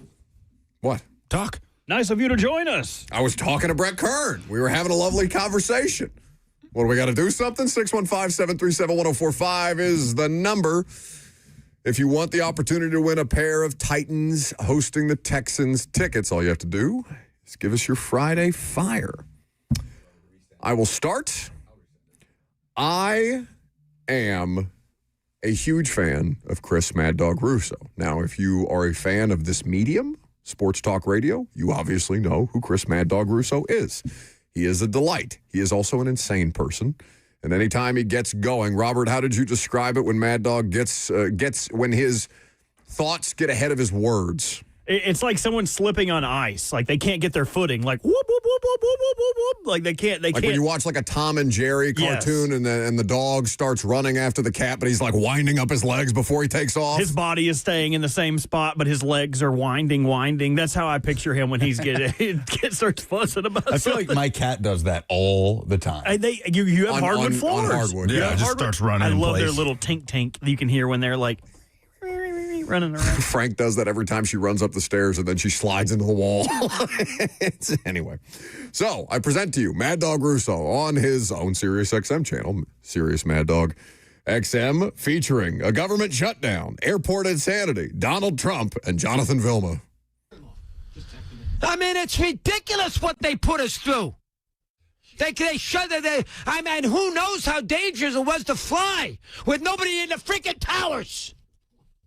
I mean, my God almighty. And I got the president sitting there with freaking Vilma breaking down the 2003 Saints. I mean, you can't make this stuff up. And chest bumping Vilma. When they got a 75-year-old who's been sitting in Miami International for 3 days. He got hearing aids. He can't hear the announcements of when his JetBlue flight takes off for Bozeman. I mean, you really got to be. And I got these. Oh my God, it's sickening. Yeah, you can't even. I can't stand it. I should move the hell. I should be. Well, who Susan Lucci? Who moved? No, Longoria moved. I should do the same thing. I'll do the show from Madrid. The funniest part of that clip is where I don't know who Susan Lucci is. I don't know where Longoria is going. I don't know who's moving where. Was it Eva Longoria? Is that I like think the actress? so. I assume. I don't know. But like he gets through, it's a 2-minute rant. We weren't going to put you through the whole 2 minutes, and he just resets it like your standard old timey radio go. Top of the hour, Mad Dog Radio. Back after this, it's just a bunch of nonsensical words. It sounds like somebody's feeding him stuff. So It does. I hadn't heard that in the background. Somebody's going. He can't hear. Hey, he can't hear. He's got hearing aids. Vilma. Yeah, you're talking about Vilma. 2003. What are we doing? Well, if you have somebody who just does like 6 hours of radio a day, pure stream of consciousness, you have to have somebody in your ear being like Vilma, and then he'll, give his 2.5 minutes on Vilma and keep it moving. That's what I'm mad about. Vilma. I could listen to him rant about anything. It doesn't matter what he's saying. It's just the way he sounds. Yeah, I could listen to him rant about how Rosemary is one of the most quintessential elements. Shut up. Just shut up. What? Shut up. Okay, well, say it to Mad Dog. You could say it to Mad Dog that your belief in Rosemary, if you like, we have him back there. If you would, I'd love to hear Mad Dog rant about Rosemary. Okay, Mad Dog. What do you think about people who think rosemary is a necessary ingredient?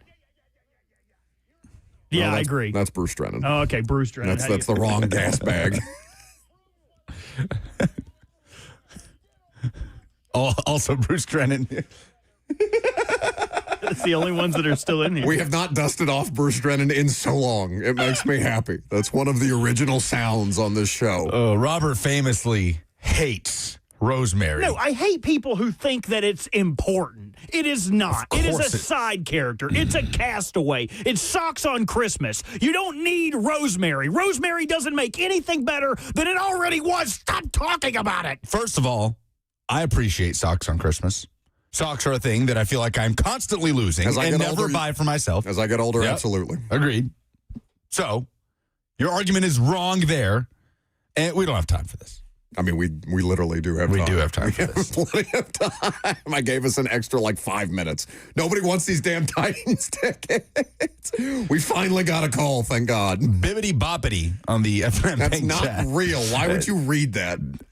Read it. Bibbity boppity on the YouTube chat says What's Dixie's last name? Says rosemary is a top tier herb. Blocked. Lock him up. You're dumb.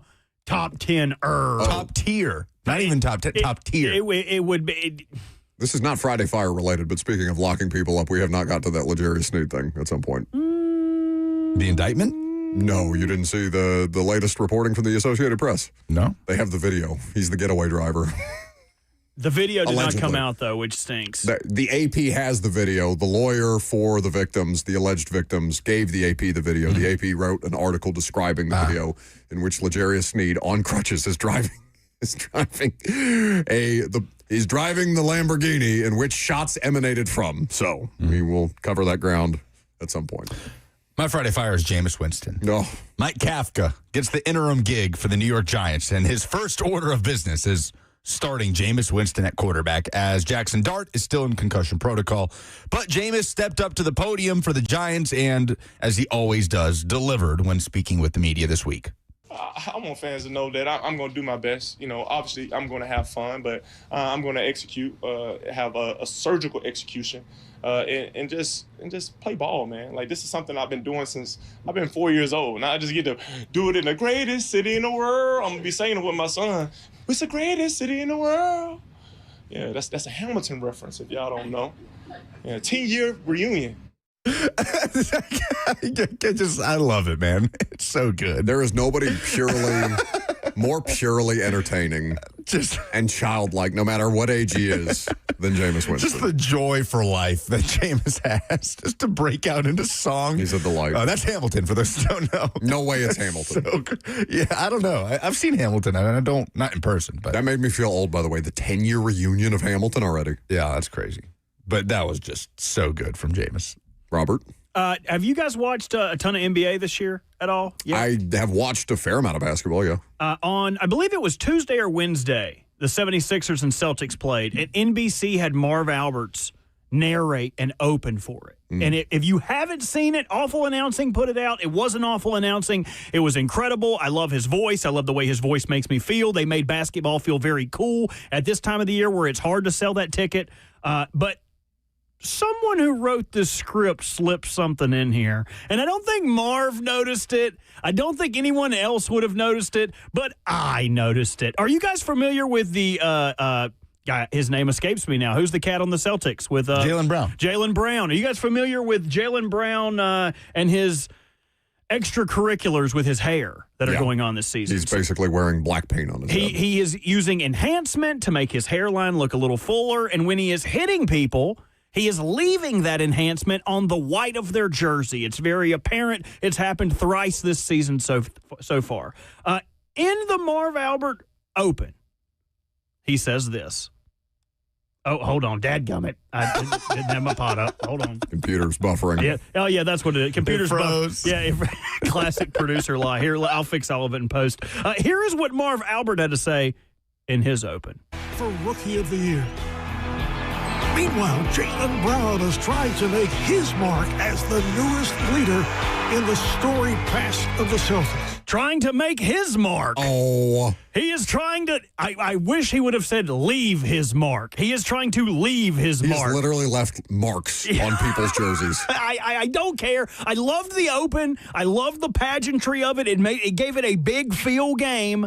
But someone out there was trying to be sneaky. Looks to leave his mark.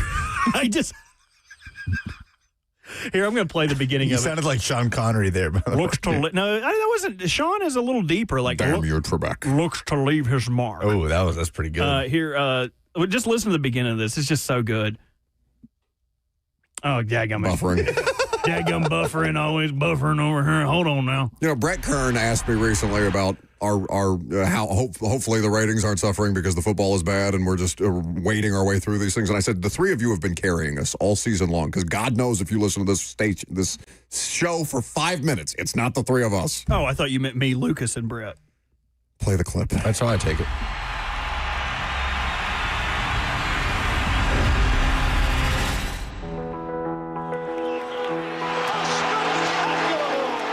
If you're a basketball fan of a certain vintage, or if you appreciate the legends of this game, then you, like me, are excited for tonight. Ready, Marv? Yes! Boston and Philadelphia. No teams have met more often in the NBA playoffs. Just the whole thing. They're showing old clips of the Celters and Celters. Put them together like the Steagles. Yes, I know what you did. Get away from the microphone. You have been a disaster this segment. A disaster. Take your ass to the shadows right now. come You on, and the this Seltzers wasn't- both. This wasn't shadow worthy. That was the worst segment you've ever had. No, I've said the F word on this radio before. This is definitely not the worst segment I've ever had. But I will go to the I shadows. got more out of that than your last. Yeah, you got that great still shot of everyone's face when I said it. I'll go to the shadows. I'll take myself to the shadows. Look up the Steagles! I will say NBC getting the NBA back is awesome. It's a lot of like nostalgia vibes. It's really good. They were doing a really good job with it. The Jaylen Brown thing is must-see TV, though, by the way. His hair? At some point, that's going to be like an offshore betting thing, like over-under how many marks Jaylen Brown leaves when he's crossing someone up and he kind of bows his head, and next thing you know, there's just a black smudge on it. For their next game, the Poly Market says marks left on opponents by Jaylen Brown, over 1.5. I'm sorry. How did you get back so quickly? Who do the next team the Celtics play with white jerseys? Let's see. They play the Clippers. They host the Clippers. Okay. Yeah, Clippers would be wearing. Well, no, they wear white at home. Yeah, Yeah, it depends. they go to the Nets on Tuesday. That might be a good opportunity. 615-737-1045. We'll see if you can do better than we just did because we were a disaster that segment. For the opportunity to win those Titans and Texans tickets, okay, we do have some people that are interested. How about Will in Clarksville? Hey, how's it going? Pretty good. Excellent. My Friday fire is that me and my wife are expecting our first baby. Well, that's awesome. Boy or girl? Girl. All right, very Congratulations. good. Future girl dad, Will. Well done. Remember to stay on hold for the opportunity to win said tickets. So Will and his lovely wife are going to be parents. Well, Jordan. we're going to need to see the birth certificate. We've had some Friday Fire liars, so you just what do they say in the just wheel her down here and show us the baby, and we'll give you the tickets. Wheel her down here. Yeah, like Ferris Bueller's Day Off, where he's like, "Yes, we have a funeral," and he's like, "Wheel his dead body down here, and I'll sign the ticket." I never saw it. Oh, Ferris Bueller's Day Off, really? That should not shock you. Oh my! It's an incredible movie, It's an coming of age timepiece. Timeless movie. Jordan is in Nashville. You got to be freaking kidding me. I was just about to come out here and say that I was going to have me and my wife are going to have our third baby. I just got up. Wow. That's my Friday fire today. Okay. Well, you already have the baby, so you could technically bring the I was two about to babies say, down here. you have proof of life at this point. This is just a theoretical baby that Will has Congratulations, at Jordan. this point in time. Yes, we're very happy for you. All right, enough of the births. Like if you're pregnant, we're very happy for you, but that's not. No, I hope they're all babies. Every single submission is somebody's having a baby. Maurice is next. All right, very good. You got to quit letting those babies play with your phone, Maurice. Just be ready. Like it's so simple. John is in Nashville next. Hello. Hello. Hey, so my Friday fire is one, we also do need to see proof of these babies. This is not a baby. But I think Jameis Winston finally get to start again. That'll at least be something fun to watch on Sunday for us. But let's go, Jameis. Okay, very good. So you stole Lucas's. Leon is in Clarksville. Not doing great, the caller so far. Let's see what Leon has. Hey, how you guys doing? Great. Love the show. I've actually called in once this year on my birthday when the Titans were playing. They did not give me the win on September 7th. But my son just recently won a championship here at Clarksville Junior Pro League. Their team went undefeated. But not only that, their defense held up all year, not allowing a single team to score against them. The only team to ever do that in the Junior Pro League. That's awesome. I appreciate the Congratulations. call. Congratulations to you and your son and his team. He didn't ask if he played. He might have just been on the team. We need qualifiers here. It's all about the friends you make along the way. Well, it doesn't matter now because apparently it was a good enough submission to run Derek off. So it's between Will and Leon. Pick one. Between the fake baby and the It's guy not that a gets fake no playing baby. time. You don't know that it's a fake baby. I think Just because that one guy lied to us about his kid doesn't mean that everybody's lying about that. he didn't lie. I'm jaded. He I'm didn't scorned. lie. He Hollywoodized the truth. I think we give it to Will, who's having a baby, newborn, Very good. firstborn. I'm sure that's exactly what his pregnant wife wants to do is go to a Titans-Texans game. It could induce birth, though, so you never know. But we get to name the baby. Oh, yeah. It's the only way you get the tickets. How do you feel about that, Will? Can we name the baby? Well, we've already picked out our name, so. Well, what's the name? Yeah, pass them by us. We'll Yeah, see. I mean, We'll allow you can that. run it by us. Her name's Colby Reese. Oh, that's lovely. That is lovely. Does that change your opinion? It's a very nice name. As long as it wasn't Rosemary. Okay, congratulations, Will. We appreciate the call. Brett Kern in studio next.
12:02, good afternoon from the 104.5 The Zone studios. I'm Lucas Panzica. The Titans are back home out of the bye week to host the Houston Texans on Sunday. Injury report yesterday saw Jeffrey Simmons return to practice on a limited capacity with that hamstring injury. Calvin Ridley and Arden Key were once again limited participants. In a few minutes, interim coach Mike McCoy will update injuries.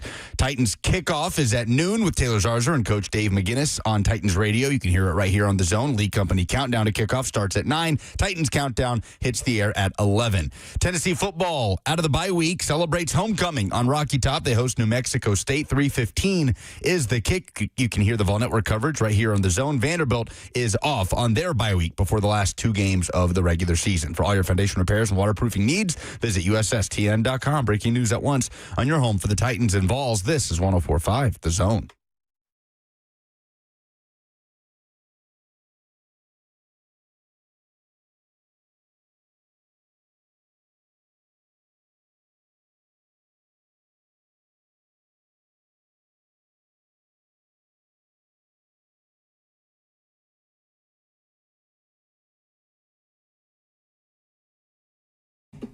Brett Kern is in studio, which makes us happy on a Friday. Good way to wrap up the final hour of the show. Hope you're having a good Friday yourself. It's a beautiful day in Middle Tennessee to do just that. 615-737-1045 is the number if you would like to jump in to the conversation at any point. Good to see you, bud.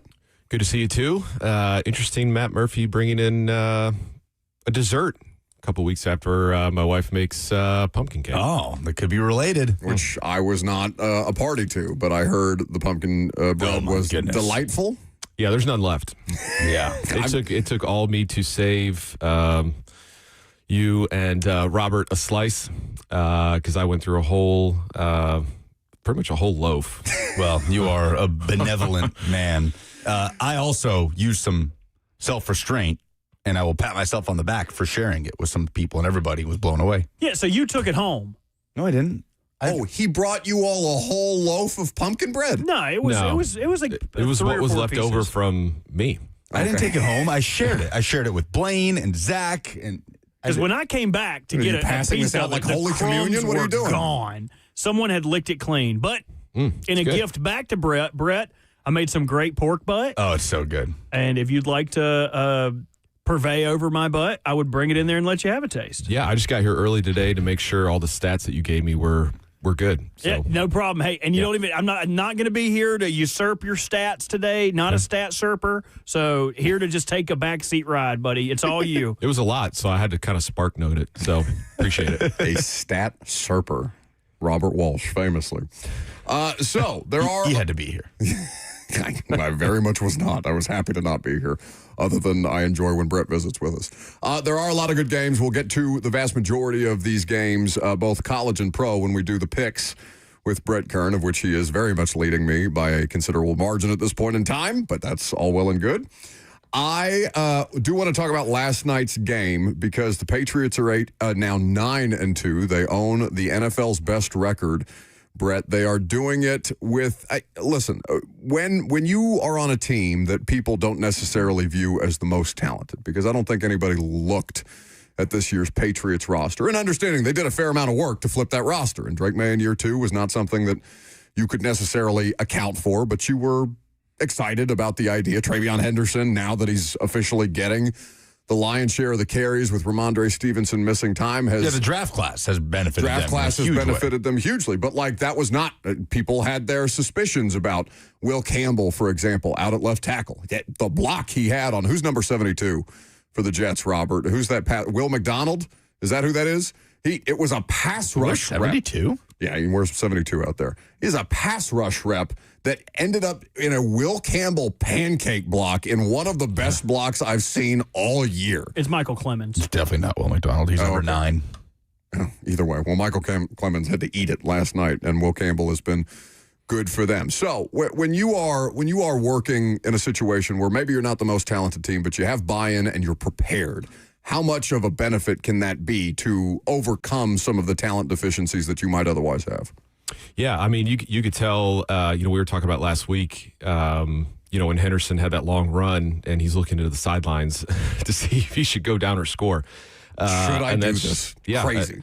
And that's just a sign of a very well-coached team. And, going through meetings with Vrabel and what Friday meetings look like as far as going over every single official, what they're prone to call, what they don't call. Friday meetings were, a half hour to 45 minutes on football of teams that are doing it right in situations, teams that aren't, and how that cost them a game, and all the little things that you learn and how to win games, especially close games. So you could definitely tell that they're well coached. A lot of guys are bought into what Vrabel's doing up there. Obviously Josh McDaniels. You're kind of talking about. I remember just the last segment with Coach Mack a little bit ago, and taking what's in front of you, and you can tell. Obviously, Josh McDaniels having Coach Brady and all that stuff, that Drake May is taking what's in front of him. For him to go last night, 25 or 34 for a solid 281, only taking one sack. He continues an unbelievable season for him. And so he's just distributing the ball well. And there were multiple times last night where you could tell there was, some deep route concepts, and the pass rush is getting into him, and he just dumped it off to Henderson. And whether he got 4 yards, 5 yards, 6 yards, they were still, staying ahead of the sticks. So, you're looking at a team that's playing some really good football, which is scary considering their schedule left is, they threw up the schedule, what they have left. It's bad. Obviously you have Buffalo, which is a huge game. And they got the Ravens, which, Ravens are playing some really good football as well. But, to get the Giants, the Jets twice, well, now once, the Dolphins, Bengals, everything's in line for them to, get this number one seed in a first round bye, which is pretty crazy to think. But that's just, that's what Vrabel does. It's just a part of his coaching and guys buying in. And you could tell guys, have a confidence, a new confidence with him coaching, and that's what he offers. This is a stat from Evan Abrams, who's a gambling follow on Twitter. Mike Vrabel is now 28-16-1 against the spread versus teams under 500 as a head coach. Ties for the best record since he got the job in Tennessee. So it's him and Sean Payton against teams that are under 500 who are 28-16-1. He's 7-0 straight up against teams under 500 this year, and a record of 25-6 since 2020. So it's about beating the opponent in front of you, and you still have to go out and win those games. And one of the knocks on him, at least during his time here, was occasionally you all would lose a game that you had no business losing. But more often than not, by a vast percentage, are you putting yourself in a position to have that margin for error. Right, and we won plenty of games that we weren't supposed to win. Mm-hmm. So, they got 4 games left, really, against teams that are definitely under 500. Like I said, that Bills game is going to be a huge game in New England. They're plowing along, doing their thing, and they look like a dang good football team. Robert, there's a Kirk Herbstreit clip from last night where he's talking about the Jets and what they should do at the quarterback situation. I sent it in from Awful Announcing. If you could pull that at some point, we could do it. Announcing. Oh, you're not familiar? I'm not on social media, so I don't know all these awful announcements. It's a pretty popular account that just shares broadcaster moments. It's a website, right? They cover sports media and broadcast and journalism and moments that happen in these games and things like that. So maybe we'll play that in the next segment, because there is some relevant information about the Titans there and what the Jets might be willing to do with their draft capital, given Justin Fields' struggles at quarterback again last night. There's a lot of drops last night, too. There were some balls that Justin threw were in good spots, in the right spot, and guys were just dropping them. Yeah. So there's a chimpanzee on the loose in the Indianapolis Zoo. But it's in the zoo. Not for how long? Oh, good point. Is it loose if it's still in the zoo, city? Right. Oh, that's... Or is it like Ed the Zebra, where this thing is running through, Cheatham County or wherever it was? So the zoo is on lockdown due to an escaped chimpanzee while fire crews respond for a, quote, animal bite run. Oh. It's saying that did not escape the zoo property, and it is believed to be the chimpanzee known as Mara. Mara. That troublemaking Mara. What are you up to, Mara? Part of the Mara family. What?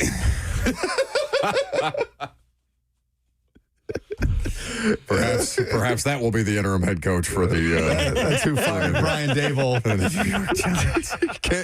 It's that crazy Aunt Mara. Didn't want to face the music after firing the coach and not the damn GM that started all this mess. Oh, there are pictures. This is insane. Of the bite? So no, not of the bite. Of the loose chimpanzee Mara. So there are cages that allow the chimpanzees to traverse the zoo and go to different exhibits made for the chimps. Yeah. Say they can go to this area that's a feeding area. For the this ability area of them to roam. that is an enrichment area. What have you? The chimpanzee is standing on top of those cage traversal tunnels, just like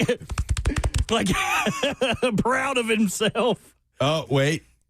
It has been sedated. No! And returned to its enclosure. No! That zebra was that was on the run out here it was like a period of days, wasn't it? Damn near a week? Well, it's because they didn't contact me. I told them that my services were available. The zoo was probably showing Dawn of the Apes or Rise of the Apes for the. Just got motivated. You got too real. Got motivated to. We can do this. What's that monkey's name? Is it Caesar? Caesar. Yeah. Caesar. Remember when I told when we were at the zoo and I was like, y'all gotta. That monkey just on the loose out there? Oh, because they're like there's like a moat around this thing, and it looks like it's just swinging in the trees amongst us. You said it so closely to other keepers that they were like.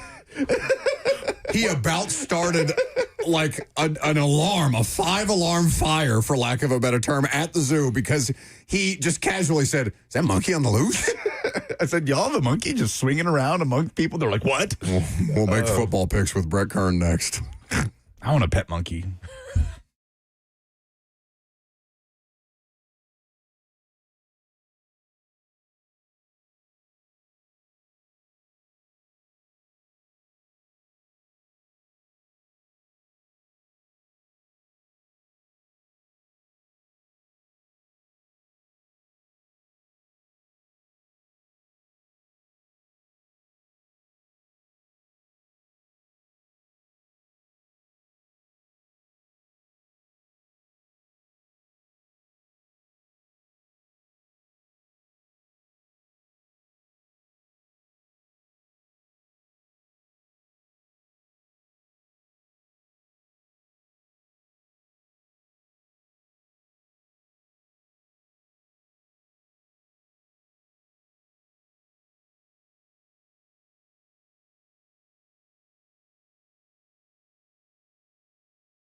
Welcome back to the show. Fueled by Hattie B's Hot Chicken. This is a banger among all bangers. I mean, it's got Prima in it, and then at the end of it, who's the guy that voices the bear? Baloo? Oh. Who's Baloo the bear? I know John Goodman was the new one. God, I love John. Here, I'm going to skip to the Bears part because his voice is just like old Hollywood attractive. Well, that's Louis Prima that sings it, right? Right. He is the orangutan in the original. Oh, is he really? Oh, that Banrone. Hey, a boop a day, boop baba doop a day, a doop a doop a All right, day. you're ruining it. I want to listen to the actual song. Phil Harris. Phil, is yeah. Baloo. Famously. Died in 1995. Oh, okay. Here's the best part. Maybe this is the Little bit movie. of growl to the voice. This might be why I love monkeys so much, this movie. Yeah. We'll send Lucas to the next escaped ape type of situation like just happened at the Indianapolis Zoo. I just want a capuchin. I'm glad they didn't kill the monkey. They just put it back in its enclosure. No harm, no foul, except for the person that got bit. That's what they tell you before they send the monkey to the farm. No, my dad owned a farm and we never got any monkeys. Did you ever have a pet that you were told was going to the farm at some point, Brett Kern? No. Oh, They went to the farm. I saw it happen. So. Oh God. Yeah. No, that's traumatic. Oh no. It's part of the circle of life. I had a dog in fourth or fifth grade that they told me was going to be going to a farm, and instead, what was his name? Hoosier? Lucky. No, it was Oh, Lucky. that's why you hate dogs. No, Lucky was the best. Lucky was the meanest dog ever. We found it literally. My mom, when we lived in Egypt, a lot of the American transplants, for lack of a better term, they have guard dogs, like a big old guard dog that's going to secure the property or whatever. And so we were living in Cairo, and my mom thought it would be good for a single mother and a small child to have a guard dog or something like that. And then my uncle, who was a police chief, took us out into the streets of Egypt to go to a pet shop where, maybe animals are being eaten or maybe they're being sold as pets, and presented this tiny little fluff ball. It was like half Maltese, half Shih Tzu. And it's all right. It's a dog. Come on, name. dude. I can't believe you. We got Unbelievable. kids that listen to It's this. a dog name. So, number 9, Notre Dame, on the road at number R.I.P. 22, Lucky. Pittsburgh. Pat That's not Narduzzi. dumpable. Pat Narduzzi says they could lose this game by 100 and be fine as long as they win their next 2 ACC games. But that aside, this would be a marquee win for Pitt. Brett, Notre Dame, 12.5-point favorites as they play inside of the artist formerly known as Heinz Field. Yes. You know what? This is a series, I looked it up, that started back in 1909 when William Howard Taft was the president and gas was only 8 cents in the state of California. Whoa. Don't tell people in the state of California that, man. It's like $8 right now. I know. So, Jeremiah Love in his last 3 games, 458 yards rushing at 8.5 per carry. He's 6th in the country, 109 per game. He's got 988 rushing yards, which is 5th, and he's 3rd with 13 rushing touchdowns. So he's obviously, having a great season. Pitt's D against the run, they're 3rd in the country, only allowing 2.39 yards per carry, and they're 1st, only allowing about 80.9 per game. So that'll be an interesting matchup between those two heavyweights there. C.J. Carr averaging 14.9 per completion. He's good. 3rd in the country, and he's 3rd in passing efficiency. Julian Sainz, number 1. Your boy Mendoza's number 2. And Mr. Pavia is 4th, which is pretty crazy. So, I think this is this is a must-win for Notre Dame to have any chance in the playoffs.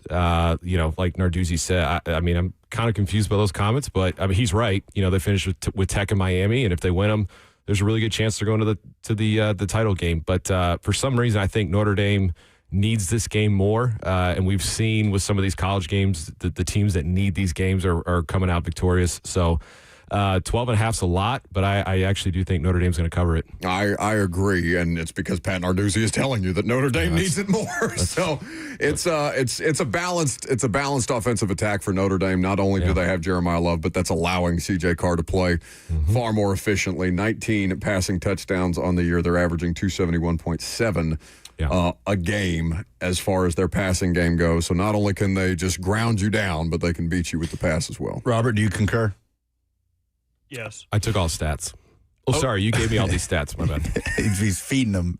Oklahoma at Alabama. It's like Mad Dog, just somebody whispering in his ear, Vilma. Elimination game for Oklahoma. Bama, 5.5-point favorites in Tuscaloosa. Yeah, the Tide have won every home game this year by double digits, including a close game against University of Louisiana Monroe where they won 73-0. The Sooners got some help. In their last win versus UT, obviously UT having 3 turnovers, 2 of them interceptions. But, we talked about this last week. Ty Simpson just putting together an unbelievable season. He only has 1 pick on the year. And Alabama's 4th in the country in turnover margin, sitting at plus 10. I think the issue for Bama, kind of has been the ability to run the ball. They're only averaging 3.5 per carry, and they failed to break 100 rushing yards in the last 2 games. So Oklahoma is 3rd in the country in sacks. Along to go with the top 5 rushing defense. So I think for Alabama to really win this game and take over, Ty's going to have to do it with his arm, but he can do it. He sits top 15 in almost every passing statistical category out there. So he's putting together obviously a Heisman-worthy season, and I think at 5.5 for Bama, I think they cover. Again, I'm going to agree because of what Brett is pointing out about Oklahoma's pass rush. But Alabama, and this is a fun situational stat. Brett, I just told you about the CFBstats.com website. They've got situational stats, and on 3rd down with 7+ yards to go, Alabama is one of the best teams in the country as far as converting those plays. They have a conversion rate of 45% right now. That's ungodly. That's legit. Yeah. Out of in 3rd and 6+ situations, they are converting 45%. They have no business doing that. That's not supposed to happen. Ty Simpson is beating the odds literally and figuratively there. So. Yeah, it's crazy to think how much better they could be if they were just a little more balanced. That issue in the run game has been so weird all year long. They've had injuries too. Yeah, Jim Miller's been in and out, but still, it hasn't been substantially better with him in the lineup. But we'll see what happens. You mentioned Alabama's turnover margin. Oklahoma bottom 3 in the SEC in turnover margin. So see if that comes into play. Robert, do you concur? Yes. Bama covers? Okay. USC, I think, is kind of an afterthought for everybody. They're the number 17 team in the country outside looking in. But I suppose they're within striking distance of the playoff until they're not. And I say that because they have an opportunity this week against Iowa and the next week at Oregon to get 2 big ranked wins. And it'd be hard to leave out a 10-2 USC team with a win at Oregon and at home against Iowa, which happens this week. They are 7.5-point favorites against the Hawkeyes. Yeah, it's funny because Iowa's not in the top 25 AP poll, but they're obviously in the college football rankings. So, which is interesting because USC is 18-1 at home versus unranked teams. 15 of those 18 wins have been by at least 14 points. So, kind of see how that stat, whatever ranking you want to put them in, but that's still an impressive stat. Iowa, man, it's tough. They're 0-3 versus ranked teams this year. Lost by 3 points to Iowa State, 5 points to Indiana. Only holding the Hoosiers to 20 points. And obviously the tough one last week, 2 points to Oregon on that last second field goal. But that's been 12 straight losses for Iowa versus ranked teams. Their last W came against Penn State in 2021. So, Iowa's 4th in the country. They're only allowing 13 points per game, which is pretty crazy. But USC, their offense is explosive. They're 7th in scoring at 39.6. And they're 2nd in yards per game at 503. UT's first, by the way, with 504. They're led by Mekhi Lemon, who's 3rd in the country with 937 yards receiving. He's 10th in receptions, and I think he's 7th in TDs with 7. So, like I said, Iowa's out of this, as far as the playoffs are concerned, and USC just has a lot more to play for, and they've been really impressive at home. So I think USC covers. This will be the first place that we differ. Iowa to cover because that defense is playing below their standards, and they're still, as Brett said, a top 4 scoring defense in the country. They've allowed 123 points on the year. Do you know who the number 1 scoring defense in football is right now? Toledo. Is it Toledo? That'd be awesome. Toledo's Texas? top 10. I know that. No, not Texas. They Not just Texas. gave up 30-plus points to Vanderbilt. Texas is 11th, averaging 16.4. Who is it? It's Ohio State. Oh, right. Guess how many points Ohio State? Like 9 or something. No. Total points on the season. Oh, Ohio 30? State. 30 points? Well, now my number is irrelevant. 65. Oh, okay. That's crazy. Thank you for That's undermining crazy. me that way. The next closest is 118 for what it's worth, but 65 total crazy. points on the season That's insane. as the Ohio State defense allowed. Well, Florida's given up a lot more than that. They made life difficult for Georgia 2 weeks ago and then got their doors blown off by Kentucky. Bench DJ Lagway. Sounds like Lagway will start as they go to Ole Miss, who are 13.5-point favorites, Brett, at home against the Gators. Yeah, once again, Ole Miss still has a lot to play for. They're fourth in the country in yards per game, 489. They're sixth in the country in total offense, or with touchdowns and 45 touchdowns this year. Vandy's third in the country, UT's fifth as far as total touchdowns. Ole Miss also leads the country in offensive plays with 740. So obviously their offense is they're rolling, they're playing well. You talked about DJ Lagway. I mean, he's got 11 touchdowns to 12 picks. Like I said, Ole Miss still has everything to play for as far as their playoffs and SEC championship hopes. So 13.5. The way Florida looked last week was No. oh. So at Ole Miss, I think they go out there, don't mess around, take care of business. Yeah, Ole Miss by 100. Robert, you concur? Yes.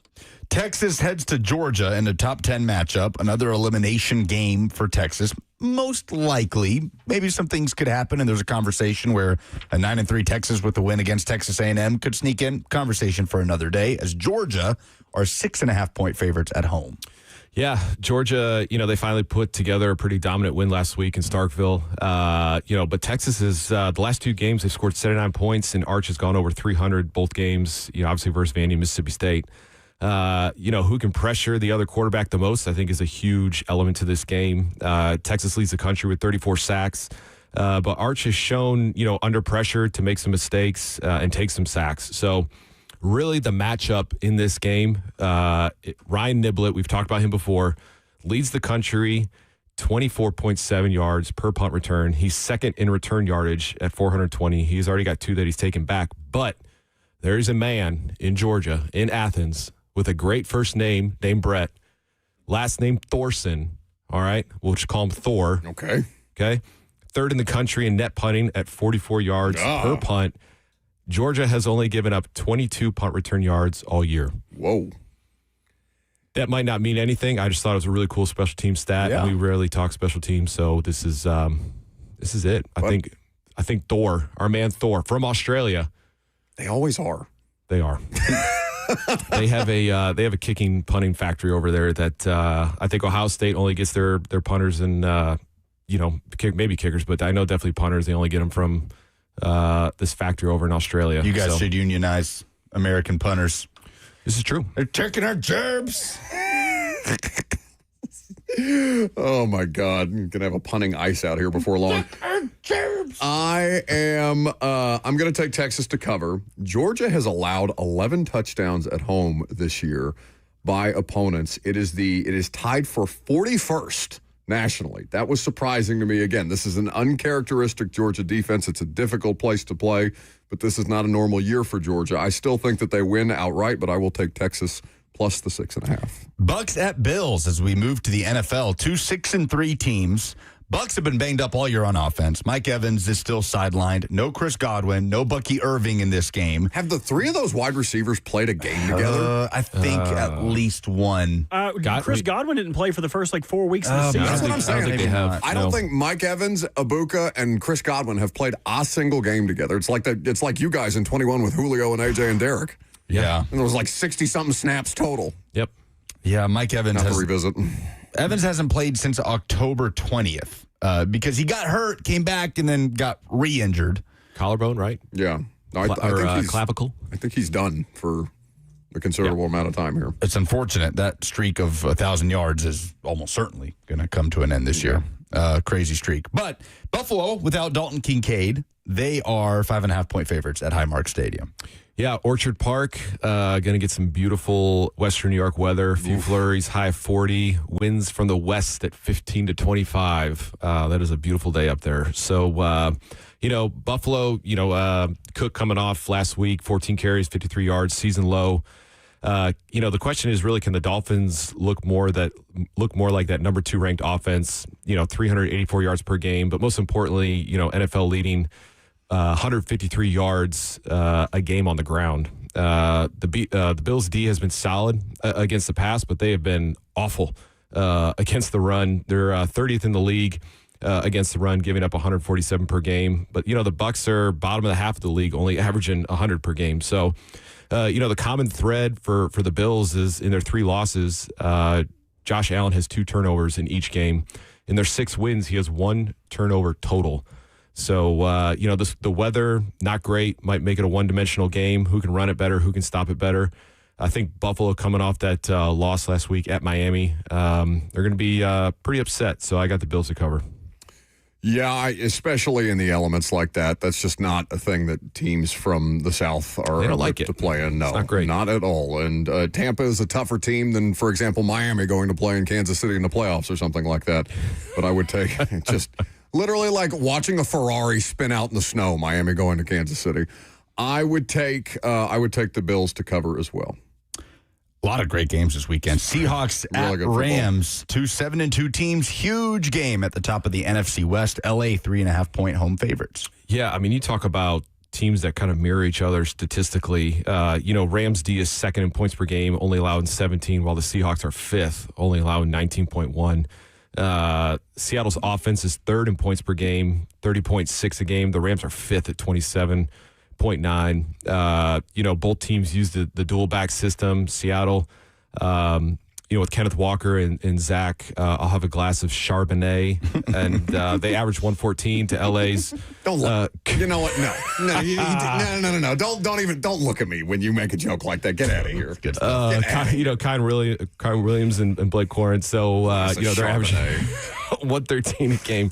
Darnold and Stafford are top 10, if not top 5 in every offensive category, yards per game, TDs, QBR rating, yards per completion, all that stuff. And both offensive lines have protected really well to the point where Darnold's only taken 10 sacks, Stafford's only taken 14. LA's +7 in the turnover margin. Seattle sits at -4. LA leads the league in fumble takeaways with 8. And, who has the most fumbles lost this year? Seattle with 9. Really? Yeah. So that'll be kind of interesting to see if that, anything along with the game as far as how that goes with that statistic. But here you go. Seattle, 11-1 outright on the road and 8-4 against the spread with Old McDonald coaching. So, 3.5. I think the Rams win by a field goal, but I think that's enough for, obviously, the Seahawks to cover. The half point's doing a lot of heavy lifting there, especially with that defense, and especially for the perverse nature of the Seahawks on the road versus at home. 11-1 on the road. That's unbelievable. Well, and as Stafford's playing the best football of his career, though, which is insane. He's 37. He's got 25 touchdowns and 2 interceptions. I know, it's tough. I think at some point Seattle's going to have just a step back, and it feels like the Rams game would be that, but it should be a fun game. I hope it's closer than 3.5, but I'll take the Rams to cover. It's kind of unstoppable force meets immovable object right now. Seattle scored 38-plus points the last 2 games. Rams, one of the best defenses in the league, obviously. Yeah. The Chiefs, feels like they have to win this game to stay within striking distance in the AFC West. They are 3.5-point road favorites at the Denver Broncos, who are 8-2, Kansas City 5-4. Yeah, I mean, look, Denver leads the league in sacks with 46. Next is Pittsburgh with 32. Benito, 9.5. Jonathan Cooper, 7.5, leading the way for them. In the 4 losses for Kansas City, Mahomes has been a hit on average of 9.3 times.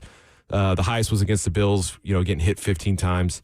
In the 5 wins, Mahomes has been hit an average of 5.8 times. So that'll be curious to see, if Denver can really get after Mahomes and really affect him and hitting him. Chiefs look to avoid another 2-game losing streak during the season. The last time that happened for them was 2017. So it's been a minute. And I think the biggest stat for me. Imagine. The Titans haven't won 2 back-to-back games since 2022.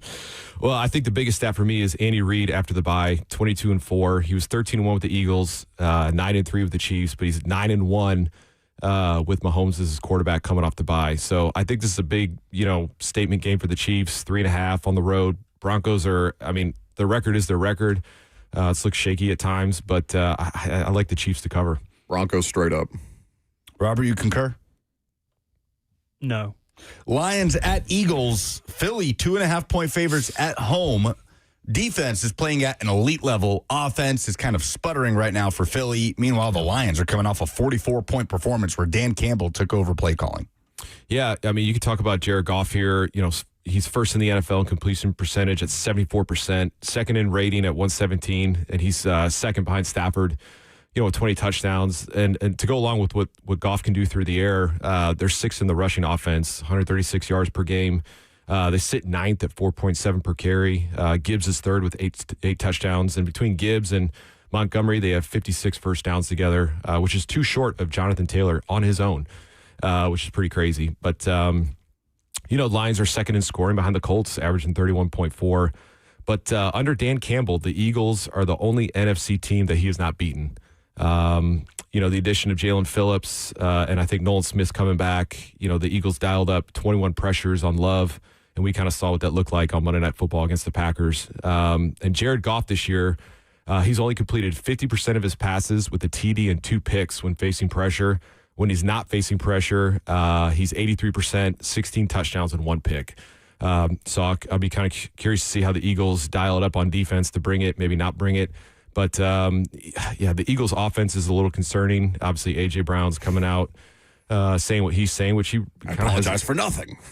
Yeah, if you look statistically where he's at, I'd be ticked off, too, with somebody of his caliber. But I think the Lions can go on the road in Philly, and I think they can cover that 2.5. I'd take the Lions, too. Do you know Jahmyr Gibbs has he has 41 total touchdowns? Players under the age of 24 with the most touchdowns in NFL history. He's 5th on the list behind Barry Sanders, Randy Moss, Emmitt Smith, and Jim Brown. They love them some Jahmyr Gibbs. He's going to find the end zone. I'll take the Lions. Well, who's happy about that is Bryce, because his past 2 years he's had him on his fantasy football team. There you go. Titans hosting the Texans. Mike McCoy has just ruled out only Xavier Woods and Bryce Oliver. Welcome back, Jeff Simmons. Rookie running back Khalil Mullings will not be activated this week, even though they've opened his window to return off IR. And yes, McCoy was optimistic about Simmons, Calvin Ridley, and Arden Key all playing this weekend. So would not rule them out. Mike Brown likely to get activated. That was from John Glennon, litany of Titans reporters, listening to Mike McCoy. All right, Davis Mills and the Texans, 5.5-point favorites at Nissan Stadium. Yeah. Look, Texans defense, first in the league, 16.7. Titans are 32nd with 14.4 per game.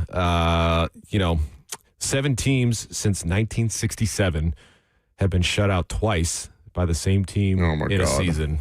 Last time that happened was 2002 when the Falcons shut the Panthers out in both meetings. Oh, God. Who can forget that game? Yeah, I know.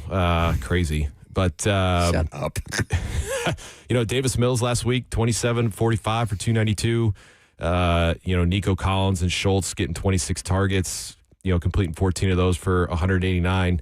5.5. I do love the fact, obviously Arden Key coming back and Big Jeff coming back is big too. But I think for some reason, I think it's going to be a close game. Honestly, I just think the Texans, I think they win by a touchdown. I would agree. Texans by a touchdown. Robert, do you concur? Yes. Probably more than a touchdown, though. Brett Kern, appreciate it, man. Absolutely. We'll see y'all. Good luck tonight. FRA Silverdale Baptist. at home. Correct. Nice. All right. High school playoffs ongoing. Brett Kern involved. Ben Jones involved in the high school football playoffs at this point, too. CPA Ensworth, big game. You will not be here Monday? Nope. Going down to Sweetens Cove. Never played it before. Just for a buddy of mine, his kind of charity get together, brings about 40 guys down there, and just try to hit the white ball as hard as we can and as far as we can, and it's just a good time. Raise some money for some charities and have a good time with it. So, lovely. Well, God knows if the Titans win, that's my Monday off. Victory Monday. God knows it will be more productive than what we are going to do here on Monday, but we appreciate your time as always. Do you need a caddy? Are you offering caddy services? Well, it's not me. I know a guy who's a really good caddy. Who's that? His name's Robert. Oh. Should have said Robbie. Oh, dang it. Or Bobby. Dead giveaway. Did I do good on the stats that you gave me? You did. You recited them just the way we talked about, buddy. I appreciate it. Last call for phone calls on Buck Rising. It's 104.5 The Zone.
Smashville hockey.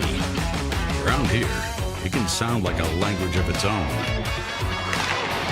But hey, if you can pronounce Demumbrian, then names like Yossi, Shea, and Marchessault will roll right off the tongue. Nashville Predators, only in Smashville. One of the largest sports books east of the Mississippi, Circa Sports Kentucky, is now open. Catch all your favorite games on an 80-foot screen with stadium-style seating and live VSiN broadcast daily. Circa Sports, now open at the Mint Gaming Hall, Kentucky Downs.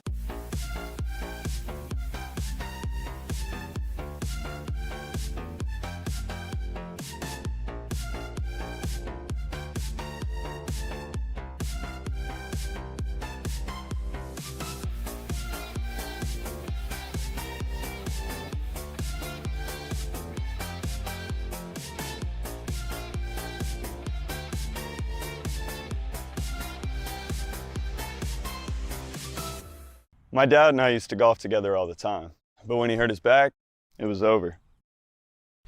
To have your son want to spend time with you is amazing. That's why my chronic back pain has been so heartbreaking. Surgery, fused bones, long recovery. No way, not for me. A friend recommended stem cells, so I gave Kellum Stem Cell Institute a call. I'm glad you're out on the course. Yeah, it's really good. Call the Kellum Stem Cell Institute. All right, let's wrap this bad boy up. Fun week.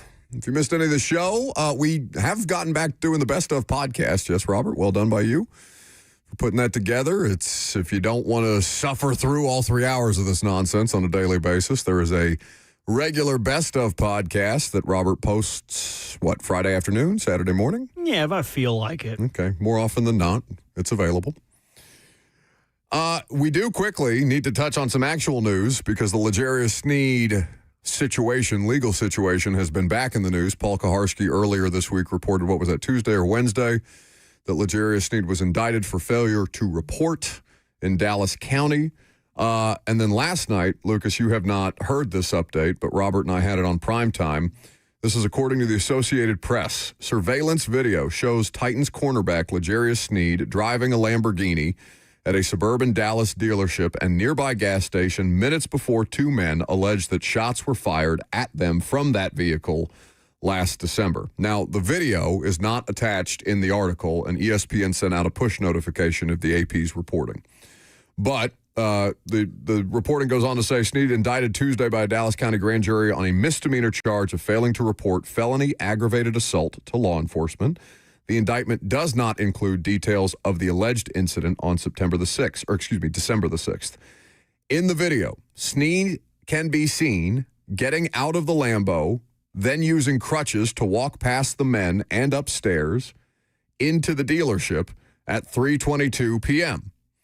On that date, Sneed walks out about a minute later in the video, which was shared Thursday with the Associated Press by attorney Levi McCatherine, who represents the two men in a civil lawsuit against Sneed over the shooting. Sneed, on injured reserve at the time, can be seen in separate surveillance video at a gas station. Turn this up a little bit. At the same time as the two men in the video, Sneed walks in from a gas pump, goes to a register, and then walks back to the same car where Christian, how do you pronounce it? I don't have it in front of me. Nishimana and Avi Ahmed. Not that. Were inside. Minutes later, Nishimana and Ahmed say in their lawsuit that they were shot at while sitting in a Mercedes-Benz G-Wagon at the dealership. The surveillance video shows a vehicle driving past with 4 loud pops heard and an arm out the passenger side window at 3:42 p.m. That vehicle then speeds off. So essentially, there's video of Sneed driving, I don't know, is it too strong a term to call it a getaway car? They were using it to get away. Allegedly. I thought the People's Court theme could help us out here with a little bit. I think it did. Again, he has to be charged with something. He's been in the locker room all week. Is that weird? I mean, he knows we can't talk to him because he's on injured reserve, but he's been gone for like a month, and then all of a sudden this week he's just wandering around the locker room? I think you should just toss some stuff at him. Like if you see him leaving the room when you guys get there, it's like, oh, don't flee the scene. Hold on now. We're going to talk to you anyway. Already had one Titans defensive player take a run at me. I don't need another one. Especially one alleged to be involved in a drive-by. Well, he was the one who was driving. He didn't. It's a classic Ray Lewis situation. Ray Lewis was an accessory to the crime. So, what legal ramifications that has have yet to be determined. But apparently the AP has the video. They have multiple angles of Sneed entering the car that was driving away while having shots fired out of the passenger side window. So not the shooter, but the driver. Polls. Yeah.